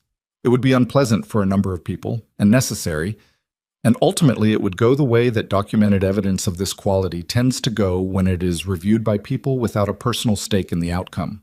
Nathan knew that. He'd watched enough of those processes, from enough different positions, to know how they moved. He also knew that morning was still a few hours away, and between now and then there was more to sit with in this hallway than he was quite ready to take back into that room. He stood there a few minutes longer. The hallway light buzzed faintly, a fluorescent flicker in the third fixture from the left that maintenance hadn't gotten to yet. The kind of detail you notice when the rest of the noise has settled. Then he pushed off the wall and went back in. The Colton group finished their preliminary documentation review at 4:53 in the morning. Hargrove closed his laptop with the careful, deliberate motion of a man who had been doing this long enough to have developed small rituals around the end of difficult nights. Park filled 3 pages of her legal pad and then capped her pen. The forensic technician produced a chain of custody receipt for the encrypted drive and passed it to Pierce, who signed it without reading it because he had been watching Pierce sign documents for the past 2 hours, and he knew by now that Pierce read everything before he signed it, which meant he'd already reviewed this one and was satisfied. The legal specialist finally drank his coffee. It had been cold for 3 hours. He didn't appear to notice. Next steps, Hargrove said, addressing the room but primarily Victoria, who was still in the chair by the window. The courtyard outside had begun its slow transition from black to a deep pre-dawn gray. Not light yet, but the suggestion of light coming, the way the sky changes its mind before it commits. We file a preliminary report with the board within 6 hours. The forensic evidence on the drive is sufficient to initiate formal proceedings against Mercer. Law enforcement has been notified and a hold has been placed on his travel documents. He won't get far. He's already been picked up, Pierce said. He'd gotten a call 20 minutes ago, quiet, stepping into the corner, and had said very little on it. Transit Authority flagged the vehicle at a fuel stop 40 miles east of the city at 3:40. Local law enforcement made contact. He's being held pending formal charges. Victoria nodded. She took that in the way she'd taken most of the night's developments. Not with visible relief, but with the steady absorption of someone processing each piece of information and filing it in the correct place before moving to the next. Nathan had watched her do that for hours now. It was, he thought, genuinely impressive, and not in the polished, performative way that people at her level sometimes projected impressiveness. It was the kind of thing that came from being tested and not breaking, which was different from never being tested at all. The board members with prior relationships to Mercer, she said, the ones he'd been cultivating. 3 have already responded to preliminary outreach with requests for legal counsel, the legal specialist said, which is informative in its own right. A 4th has not responded. The remaining 7 are clean as far as we can determine from the documentation we have tonight. 3 asking for lawyers before they've been asked a single question, Victoria said. It's informative, the specialist said again, with the flat, precise understatement of his profession. Victoria looked at the window, at the pre-dawn gray. My father built this company over 30 years. He made a lot of mistakes, and he also built something real. She said it without sentimentality, as a simple statement of record. I've spent 4 years trying to run it the way it deserved to be run, And I hired a man who spent 14 months systematically dismantling the protections I thought were in place, from inside an office 20 feet from mine. She paused. I want to know how. Not to assign blame. I want to actually understand the architecture of it so that we can build something better in its place. That will be part of the full report, Hargrove said. I know. I'm saying it out loud because I want everyone in this room to know that's the directive. Not damage control. Understanding. She looked at Hargrove. There's a difference. There is, he agreed. She looked at Nathan then. He was still in his position against the far wall. He'd been against various walls for most of the past several hours, which was where he was comfortable, the edge of rooms rather than their center. She looked at him the way she'd been looking at him intermittently since the vehicle bay, with the particular attention of someone who kept returning to a question they hadn't fully resolved. Mr. Cross, she said, you should go home. I know, he said. I'll leave when you do.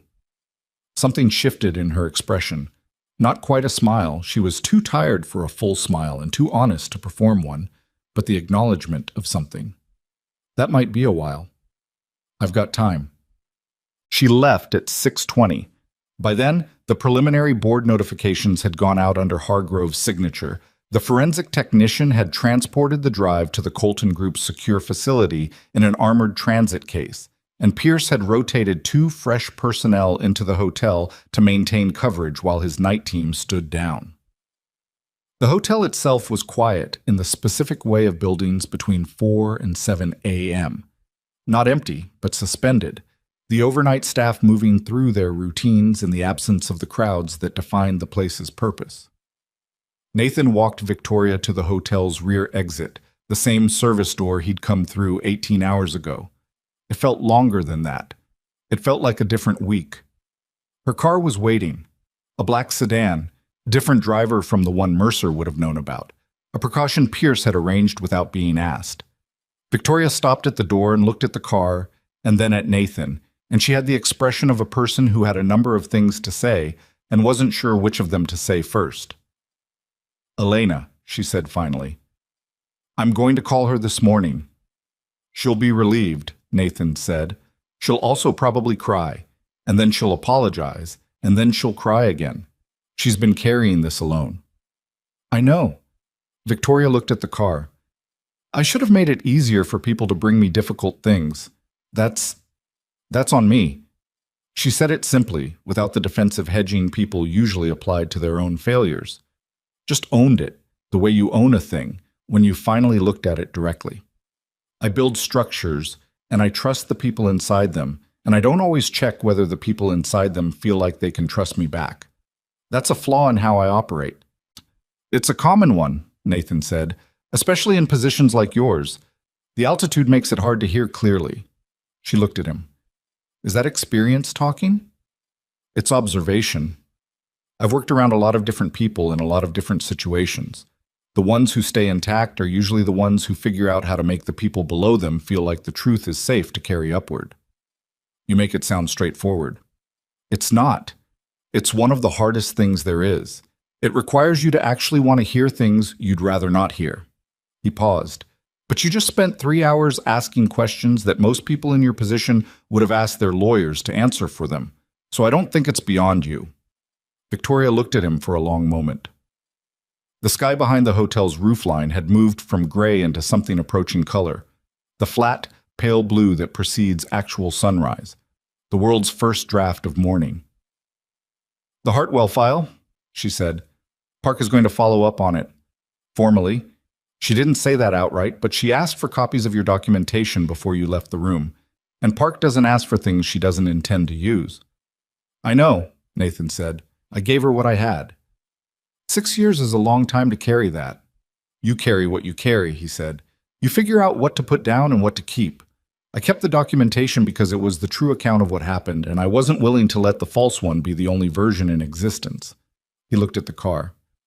The rest of it, the anger, the other parts of it, those I put down eventually, mostly. They weren't useful and they were heavy, and Marcus needed a father who could actually be present.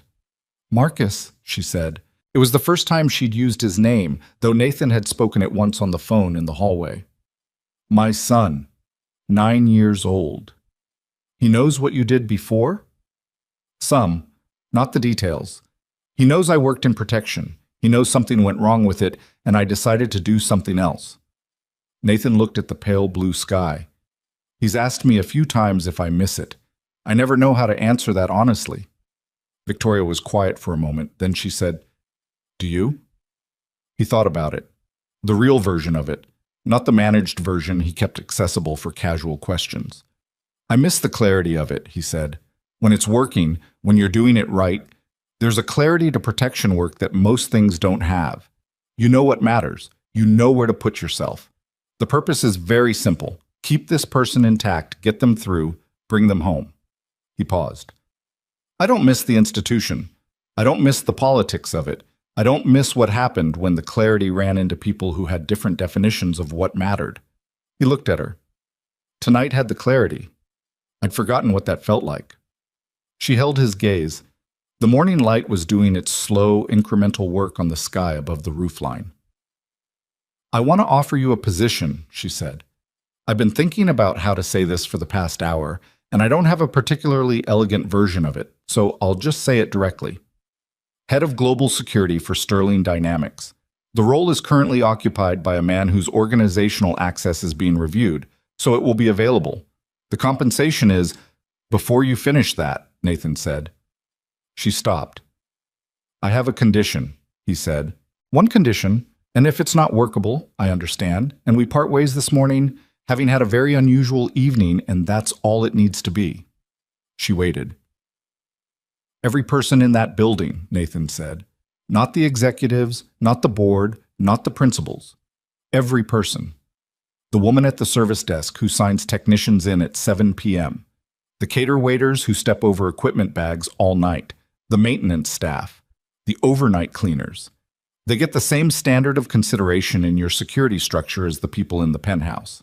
Not the same resources. I understand resource allocation, but the same standard of consideration, same threat assessment, same evacuation protocols, same assumption that their safety matters." He paused. "Because in my experience, the people that everyone overlooks are the ones who see what's actually happening." Elena hid that drive with the audio equipment because she understood which parts of the room go unexamined. That's institutional knowledge that only exists at a certain level of the organization, and it is worth protecting. Victoria looked at him for a long time. "That's not a difficult condition," she said finally. "It's not the condition that's difficult," he said. "It's the follow-through. It's easy to agree to it at 6:30 in the morning after the kind of night we just had. It's harder to maintain it when the quarterly budget gets reviewed and security is a line item." "Are you asking me to put it in writing?" "I'm asking you to mean it. The writing can come after." She studied him. The early light caught the fatigue in her face, the shadows under her eyes, the slight pallor of someone who hadn't slept and had run on adrenaline and will for the past 8 hours. And behind the fatigue there was something else, something that had been there all night in various forms. The fundamental seriousness of a person who understood that the decisions she made were not abstract. "I mean it," she said. Nathan nodded. "Then, yes." She extended her hand. He shook it. Her grip was firm and direct, and she didn't do the thing some people do where they cover the handshake with their other hand to make it warmer. She just shook his hand, clean and even, and let it stand for what it was. "I'll have my office contact you Monday," she said. "Get some sleep before then." "I'll try." She got in the car. The door closed. Nathan watched the sedan pull out of the rear lot and turn onto the service road that ran behind the hotel, and then it was gone. And he was standing alone in the early morning in the parking area behind the Sterling Grand, his equipment bag over his good shoulder, his bruised cheek stiffening in the cold, the sky above the roofline now committed to its pale blue and getting lighter by the minute. He found Pierce at the hotel's rear entrance, finishing a call. Pierce ended it when he saw Nathan, pocketed his phone, and stood there in the way he stood. Weight even, hands relaxed, the stillness of a man who had learned over a long career that the body gives things away if you let it move carelessly. "She offered you the position," Pierce said. It wasn't a question. "She did. You took it." With conditions. Pierce nodded slowly. He looked at the lightening sky, then back at Nathan. There was something he wanted to say. Nathan could see it, the shape of it, the specific quality of a man approaching a thing he hadn't planned to approach, but found himself at anyway. I filed that supplemental report 6 years ago, Pierce said, because what I saw in that building during the Hartwell operation was accurate, and the official record was not, and I was not willing to sign off on an inaccurate record.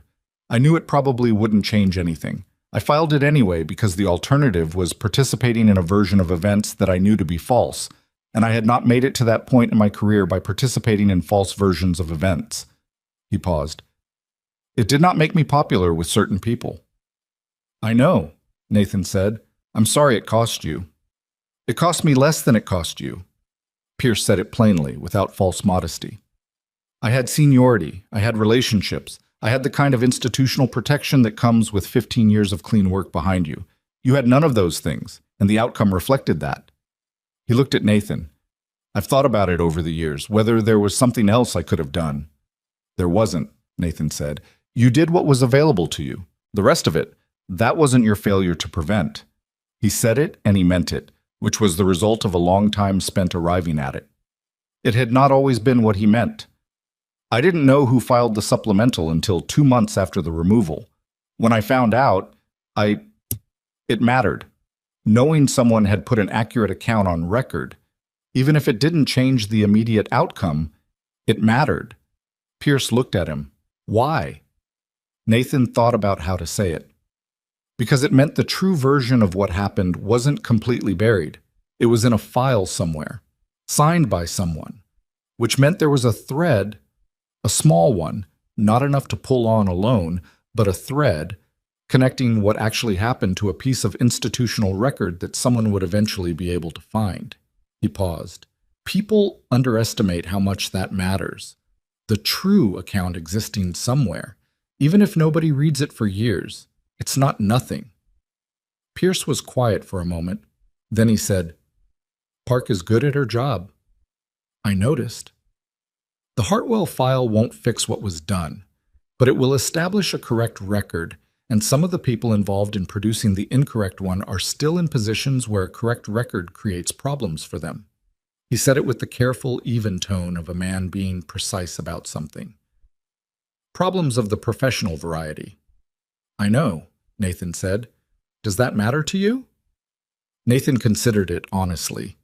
The truthful answer was that it used to matter to him enormously, had consumed a period of his life that he was not proud of in terms of what it had done to his sleep and his temper and his ability to be present for a small boy who needed his father to be present. He had wanted for a while the specific thing that people call justice, but often mean revenge.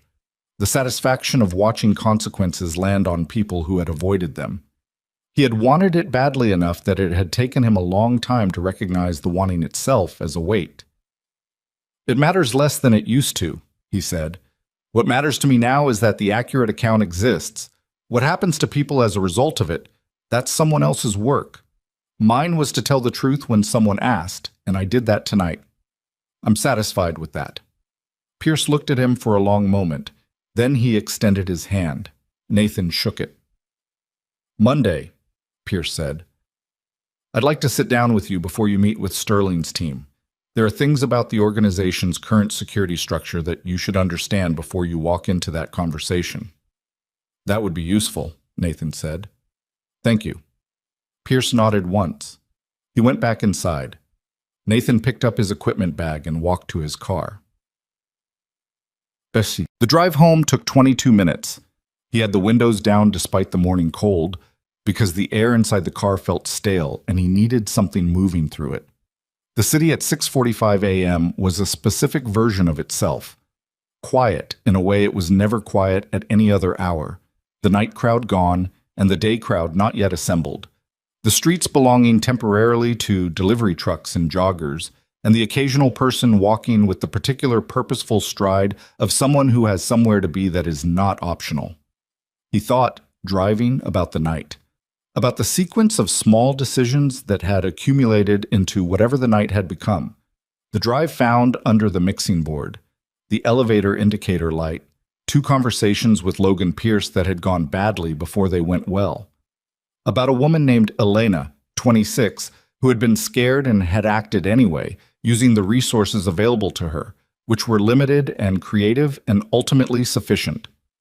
He thought about sufficiency, about what it meant to have exactly what was needed and nothing more, and to use it. He thought about Marcus asking if he was okay at 2 in the morning, the sleep-thick voice trying to sound awake, the complete artless directness of a 9-year-old who had decided that the question mattered more than the dignity of being already asleep when his father called. He pulled into his building's parking area at 7:04. He sat in the car for a minute. His shoulder ached. His cheek ached. The ibuprofen had worn off an hour ago, and he hadn't taken more because he'd wanted to feel the edges of the night clearly rather than manage them down to a comfortable blur, which was probably not rational, but was what he'd needed. He got out of the car, went up the stairs. Elevator was available, but the stairs were 3 flights, and he used them every day, the small maintenance of a body that he still wanted to be functional. On the second landing, his shoulder reminded him firmly that he'd had a difficult evening, and he slowed down and took the rest of it carefully. Mrs. Delgado answered the door in a bathrobe. Unsurprised, she'd heard him on the stairs, she said, and had been expecting him for the last hour. She was 71 and had been in the apartment across the landing for as long as Nathan had lived here, and she had, over the course of 3 years, become the closest thing Nathan's household had to an extended family, which she accepted with the practical warmth of a woman who had raised 4 children and still had energy left over. "He's asleep," she said, in the low voice of the genuinely considerate. "Didn't get back down until after midnight, the fish movie." "Anglerfish," Nathan said. "Horrible-looking thing. I don't know why they put it so early in the program." She looked at his face, the bruise on his cheek, the slight favoring of his left shoulder. Her expression shifted through something she decided not to say. "Coffee?" "Not right now." "Thank you, Maria, for staying." "Go see your boy," she said, and closed the door. Marcus was on the pull-out couch in the living room, which was where he always slept when he stayed at Mrs. Delgado's, buried under a comforter that was slightly too large for the couch and had migrated partially onto the floor. One arm was hanging off the edge. He was profoundly, completely asleep in the way that only children and people with completely clear consciences ever manage. Nathan stood in the doorway and looked at him. 9 years old. Dark hair that needed cutting, currently going in several directions that sleep had decided on. A face that was still mostly his mother's, with Nathan's jaw beginning to assert itself in the last year or so. A kid who left his shoes in the middle of the floor and forgot to put the milk back in the refrigerator and had once, memorably, tried to build a birdhouse from online instructions and produce something that no bird would willingly enter, but that was still sitting on the apartment windowsill because Nathan hadn't been able to bring himself to throw it out. A kid who woke up at 2 in the morning to answer his father's call and asked, without preamble or context, if his father was okay. Nathan crossed the room and straightened the comforter, tucking the edge that had fallen back onto the couch. Marcus didn't stir. His breathing was slow and even, the breathing of someone with nowhere to be and nothing to worry about. Nathan sat on the edge of the coffee table, which he was not supposed to do. Marcus was not supposed to do it either, and it was a rule Nathan had established and then undermined almost immediately by doing it himself, which Marcus had noted with the forensic precision of children pointing out adult hypocrisy. He sat there for a few minutes. The apartment was quiet.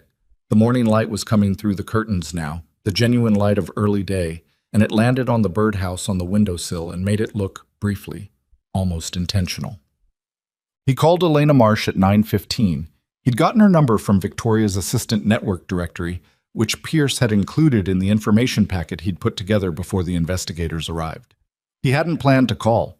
It was the kind of decision he made in the space between one thing and the next, in the quiet of his kitchen while coffee was brewing and Marcus was still asleep. She answered on the second ring, her voice tight with the particular tension of someone who had been waiting for a call they weren't sure would come. "Ms. Marsh," Nathan said, "my name is Nathan Cross. I was the audio technician at the gala last night. I'm the one who found the drive." A long pause, then, "Is she—" A breath. "Is Ms. Sterling—" She's fine. Everyone is fine. Mercer is in custody. He poured his coffee. I'm calling because Ms. Sterling is going to call you this morning, and I thought it might help to hear from someone first that she is not angry, not at you. She understands what you did and why you did it. The silence on the other end had a texture to it, the texture of someone trying to hold themselves together while receiving information that they had been bracing against for a very long time. I should have come to her directly, Elena said. Her voice was unsteady. I kept thinking I should just tell her, but I didn't have proof, not the kind that... And he was always in the room, almost always, and I didn't know who else might be. You did what you could with what you had, Nathan said, and it was enough. That's not nothing. A shorter silence this time.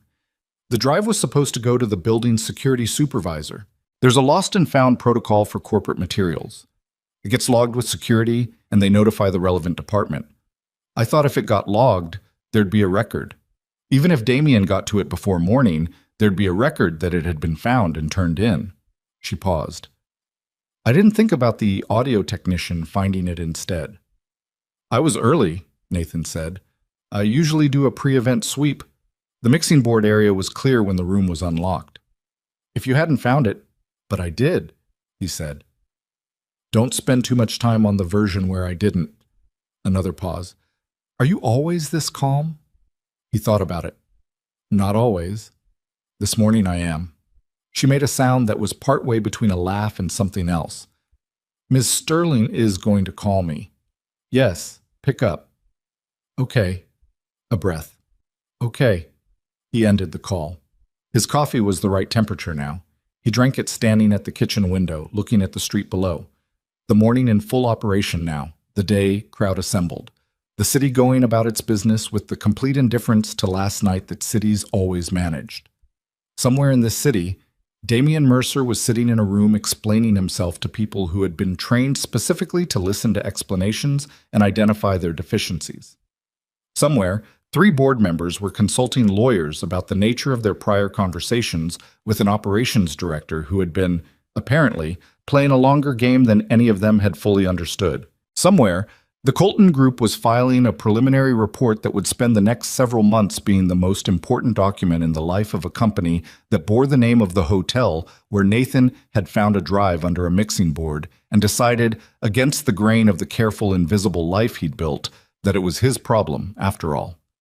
And here, in this kitchen, a cup of coffee, morning light, the sound of a 9-year-old beginning to stir in the next room, the specific sounds of Marcus waking up, which Nathan had memorized without trying, the way you memorize the sounds of things you live with and love. Dad? Slightly less sleep-thick this time. Kitchen, Nathan said. A long pause. The sounds of a comforter being negotiated. What time is it? 9:30. How come you didn't wake me up? You were asleep. I'm always asleep. You wake me up anyway. Wanted to let you sleep. Marcus appeared in the kitchen doorway, comforter around his shoulders like a cape, hair in the same several directions as earlier. He looked at his father with the unfiltered assessment of children who haven't yet learned to soften their first impressions. Your face looks bad, he said. Thank you. What happened? Work thing. Marcus looked at him for a moment. He had, even at 9, a decent instinct for the difference between answers that were complete and answers that were technically accurate. He filed this one in the second category, which Nathan could see him doing, and decided, for now, this morning, in the kitchen with sunlight coming through the window, to let it stand. Is there cereal? He said. Top cabinet. Marcus shuffled to the cabinet. Nathan finished his coffee. Outside, the city went about its morning. Tut. The board meeting was 17 days later. Nathan didn't attend it. He was not a board member, and the matters under discussion required no input from the head of global security, who had not yet technically started his role because the paperwork was still in legal review. But Victoria called him afterward, and he listened for 20 minutes while she described, in her characteristically precise way, how the meeting had gone. The 3 board members had resigned. The 4th, who hadn't returned initial outreach, had retained independent counsel and was cooperating with investigators. The remaining 7 had voted unanimously to authorize a full structural review of the company's internal security architecture, to be led by the incoming head of global security in consultation with the Colton Group's ongoing investigative team. Damian Mercer had been formally charged on 9 counts, including criminal fraud, falsification of corporate records, conspiracy, and attempted unlawful detention. His lawyer had already indicated he intended to contest several of the charges.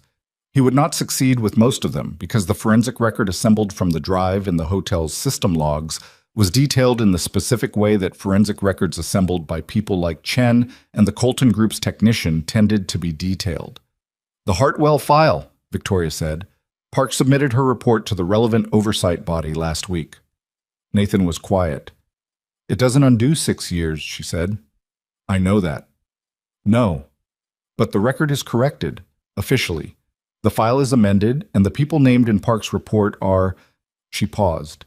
"The 2 most senior are retired. One is still working. The one who is still working is no longer working as of yesterday." Nathan looked at the birdhouse on the windowsill.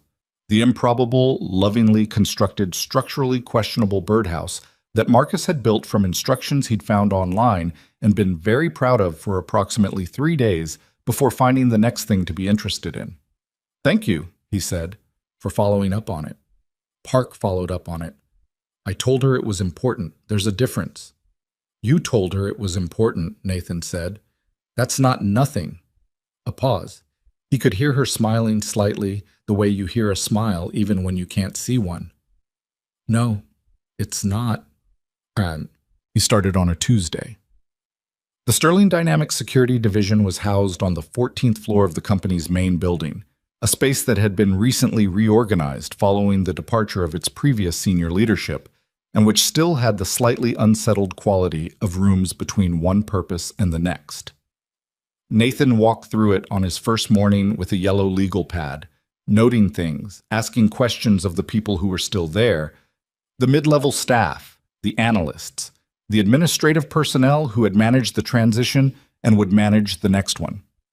He talked to the cleaning supervisor about the building's overnight access protocols. He talked to the facilities manager about the service elevator maintenance schedule. He talked to a woman named Torres who had worked the main reception desk for 11 years and knew, she said, every face that had come through those doors in that time. "Do you log them?" Nathan asked. "I log the ones that I'm supposed to log," she said. "The ones on the schedule." "What about the ones that aren't on the schedule?" She looked at him. "I remember those too. I just don't have a place to put them." "We'll make you a place to put them," Nathan said. He wrote it on the legal pad. The pad was half full by end of day. He had lunch in the building's cafeteria rather than the executive dining room because the building's cafeteria was where people talked honestly, and honesty was the resource he needed most right now, and it was available in places where people didn't feel like they were being observed by someone whose judgment of them had professional consequences. He ate a sandwich that was slightly disappointing and drank bad coffee and listened to 2 maintenance workers talking about the service bay on the building's west side, which apparently had a door that didn't close properly in cold weather and had been flagged twice for repair and not fixed. He wrote that down too. Small things. The kinds of things that everyone overlooks because they are small, and there are always larger, more visible priorities competing for attention. Nathan had spent 6 years being one of the things everyone overlooks, and he had learned in that time what gets seen from that position. He intended to use it. At 4:30, Victoria stopped by the 14th floor. She didn't stay. She had a call in 10 minutes. But she looked at the yellow legal pad on his desk, now nearly full, and at the notes on the whiteboard he'd commandeered, and at the organization chart he'd pinned to the wall with several sections circled and several lines drawn between things that didn't currently connect. "How's day 1?" she said. "Informative," he said. "There's a door on the west service bay that doesn't close in cold weather." She looked at the circled items on the chart. "That's on the facility's maintenance list. It's been on it twice. It hasn't been fixed. I want to understand why that is before winter." She looked at him. "Okay." "Also, Torres at the main reception has institutional knowledge that isn't being captured anywhere formal. I want to change that." "Torres has been here 11 years, Victoria said. "I know. which means when she retires, 11 years of unlogged observational data leaves with her. He paused. She knows the face of every person who has come through those doors off schedule for a decade. That's an asset. We should treat it like one. Victoria was quiet for a moment. What else? He looked at the legal pad. A lot, but it can wait until morning. She looked at the board, then at Nathan. Then she said something he didn't expect. My father would have liked you, she said. He wasn't a warm man particularly, but he believed in the people who did the actual work. He would have listened to you. It was an offering, Nathan understood. The particular kind that people make when they want to say something true about their dead and don't have an entirely direct way of saying it. I would have listened to him, Nathan said. I'm told he built something worth protecting. He did. She said it with the simplicity of someone who had made their peace with a complicated inheritance. So let's protect it. She went back to her office for her 4:30 call. Nathan turned back to the whiteboard. That evening, he picked Marcus up from school for the first time in 3 weeks. The gala prep and the subsequent days of meetings and transitions had eaten into the ordinary routine. An ordinary routine was something Nathan had learned to treat with the seriousness that other people reserve for large events. The ordinary routine was the whole point. It was what everything else was in service of. Marcus came out the school's side door at 3:15 with his backpack on one shoulder and a drawing rolled under his arm and the expression of someone who had things to report. We did a project, he said, holding up the roll, about ecosystems. Yeah? What come up kind? Ocean ones. We had to pick an animal. He unrolled the drawing as they walked, holding it up. It was in the unmistakable aesthetic of a 9-year-old who had tried very hard, an anglerfish. The proportions were ambitious. The light-producing appendage was rendered with particular care, disproportionately large, glowing in the drawing with the specific intensity of someone who had found the thing the most interesting part. It's good, Nathan said. The teacher said it was creative, Marcus said, which Nathan understood was being reported as a mixed review. Is creative good or bad? She said it like it was good. A pause. But she said it in the voice where it might mean the proportions are wrong. Anglerfish are actually a pretty strange shape, Nathan said. Your proportions might be accurate. Marcus considered this, apparently deciding whether it was comfort or deflection, and then deciding to accept it on face value, which was, Nathan thought, a reasonable approach to a lot of things. They walked to the car and Marcus put the drawing in his backpack with the care of someone who had not entirely given up on it, and they drove home through the late afternoon city. At a light 2 blocks from their building, Marcus said, without looking up from whatever he was doing with his seatbelt buckle, Dad, yeah, the work thing the other week when you called at 2 in the morning. What about it? You went back to the other kind of work, didn't you? Not just audio stuff. Nathan looked at the light. It was still red. Yeah, he said, something like that. Are you going to keep doing it? I think so, yeah. Marcus nodded.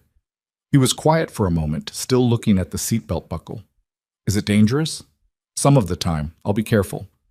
You said that before, about being careful. I know. The light changed. Nathan pulled forward. The thing about anglerfish, Marcus said, after a moment, in the conversational pivot that only children execute cleanly, is that their light is actually bacteria.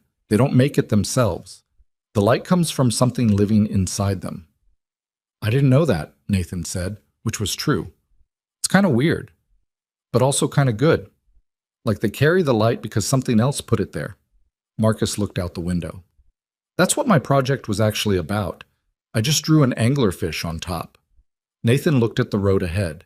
The city going past on either side, ordinary and ongoing, the late afternoon light doing what light does at this hour. Slanting and low, catching the edges of things, making the ordinary briefly specific and bright before the day decided it was done. That's a good project, he said. I know, Marcus said. I think she'll figure that out. They pulled into the parking area. Nathan turned off the engine. For a moment they sat in the quiet of a car that has arrived somewhere and hasn't yet opened its doors, that brief suspension between being in transit and being home. What Nathan knew, what the last several weeks had assembled into something close to clarity, was this. That the truth of a thing doesn't disappear when someone buries it. It persists. It waits in the files, in the supplemental reports, in the encrypted drives hidden under mixing boards by scared 26-year-olds who have figured something out and can't find a safe way to say it. It waits for the right question asked by the right person in the right room, and when that question comes, all the patient waiting pays off at once. He had spent 6 years believing that his truth was buried well enough that it no longer mattered, had built a life deliberately scaled to accommodate that belief, and had made something real inside it: a son, a routine, a modest expertise in the acoustics of rooms that didn't belong to him. That was not nothing. That would never be nothing. But the truth had not, in fact, been buried. It had been waiting. In Pierce's supplemental report, in a FOIA folder in a filing cabinet, in the geometric mark on the inside of a wrist that a tired man recognized in a vehicle bay at 11 p.m. And when the right night came along, it came out. What comes out of a person when everything is stripped away and the situation requires them to be exactly what they are, that is the only reliable measure of a person. Not the resume, not the file, not the narrative that other people construct around you for their own convenience. What you do when it matters, that's the count. He opened the car door. Marcus was already out, backpack over one shoulder, drawing tucked carefully inside it, already moving toward the building with the forward momentum of someone who has homework and an opinion about dinner. "Come on," Marcus said, not looking back. Nathan got out of the car, locked it, followed his son inside. The city went on behind them, indifferent and enormous and full of rooms where things were hidden and waiting, and for the first time in a long time, Nathan Cross walked into his own building feeling exactly like what he was. No more managed, no more reduced, no more careful about the space he occupied. Just a man who had told the truth when it was asked of him and had come home.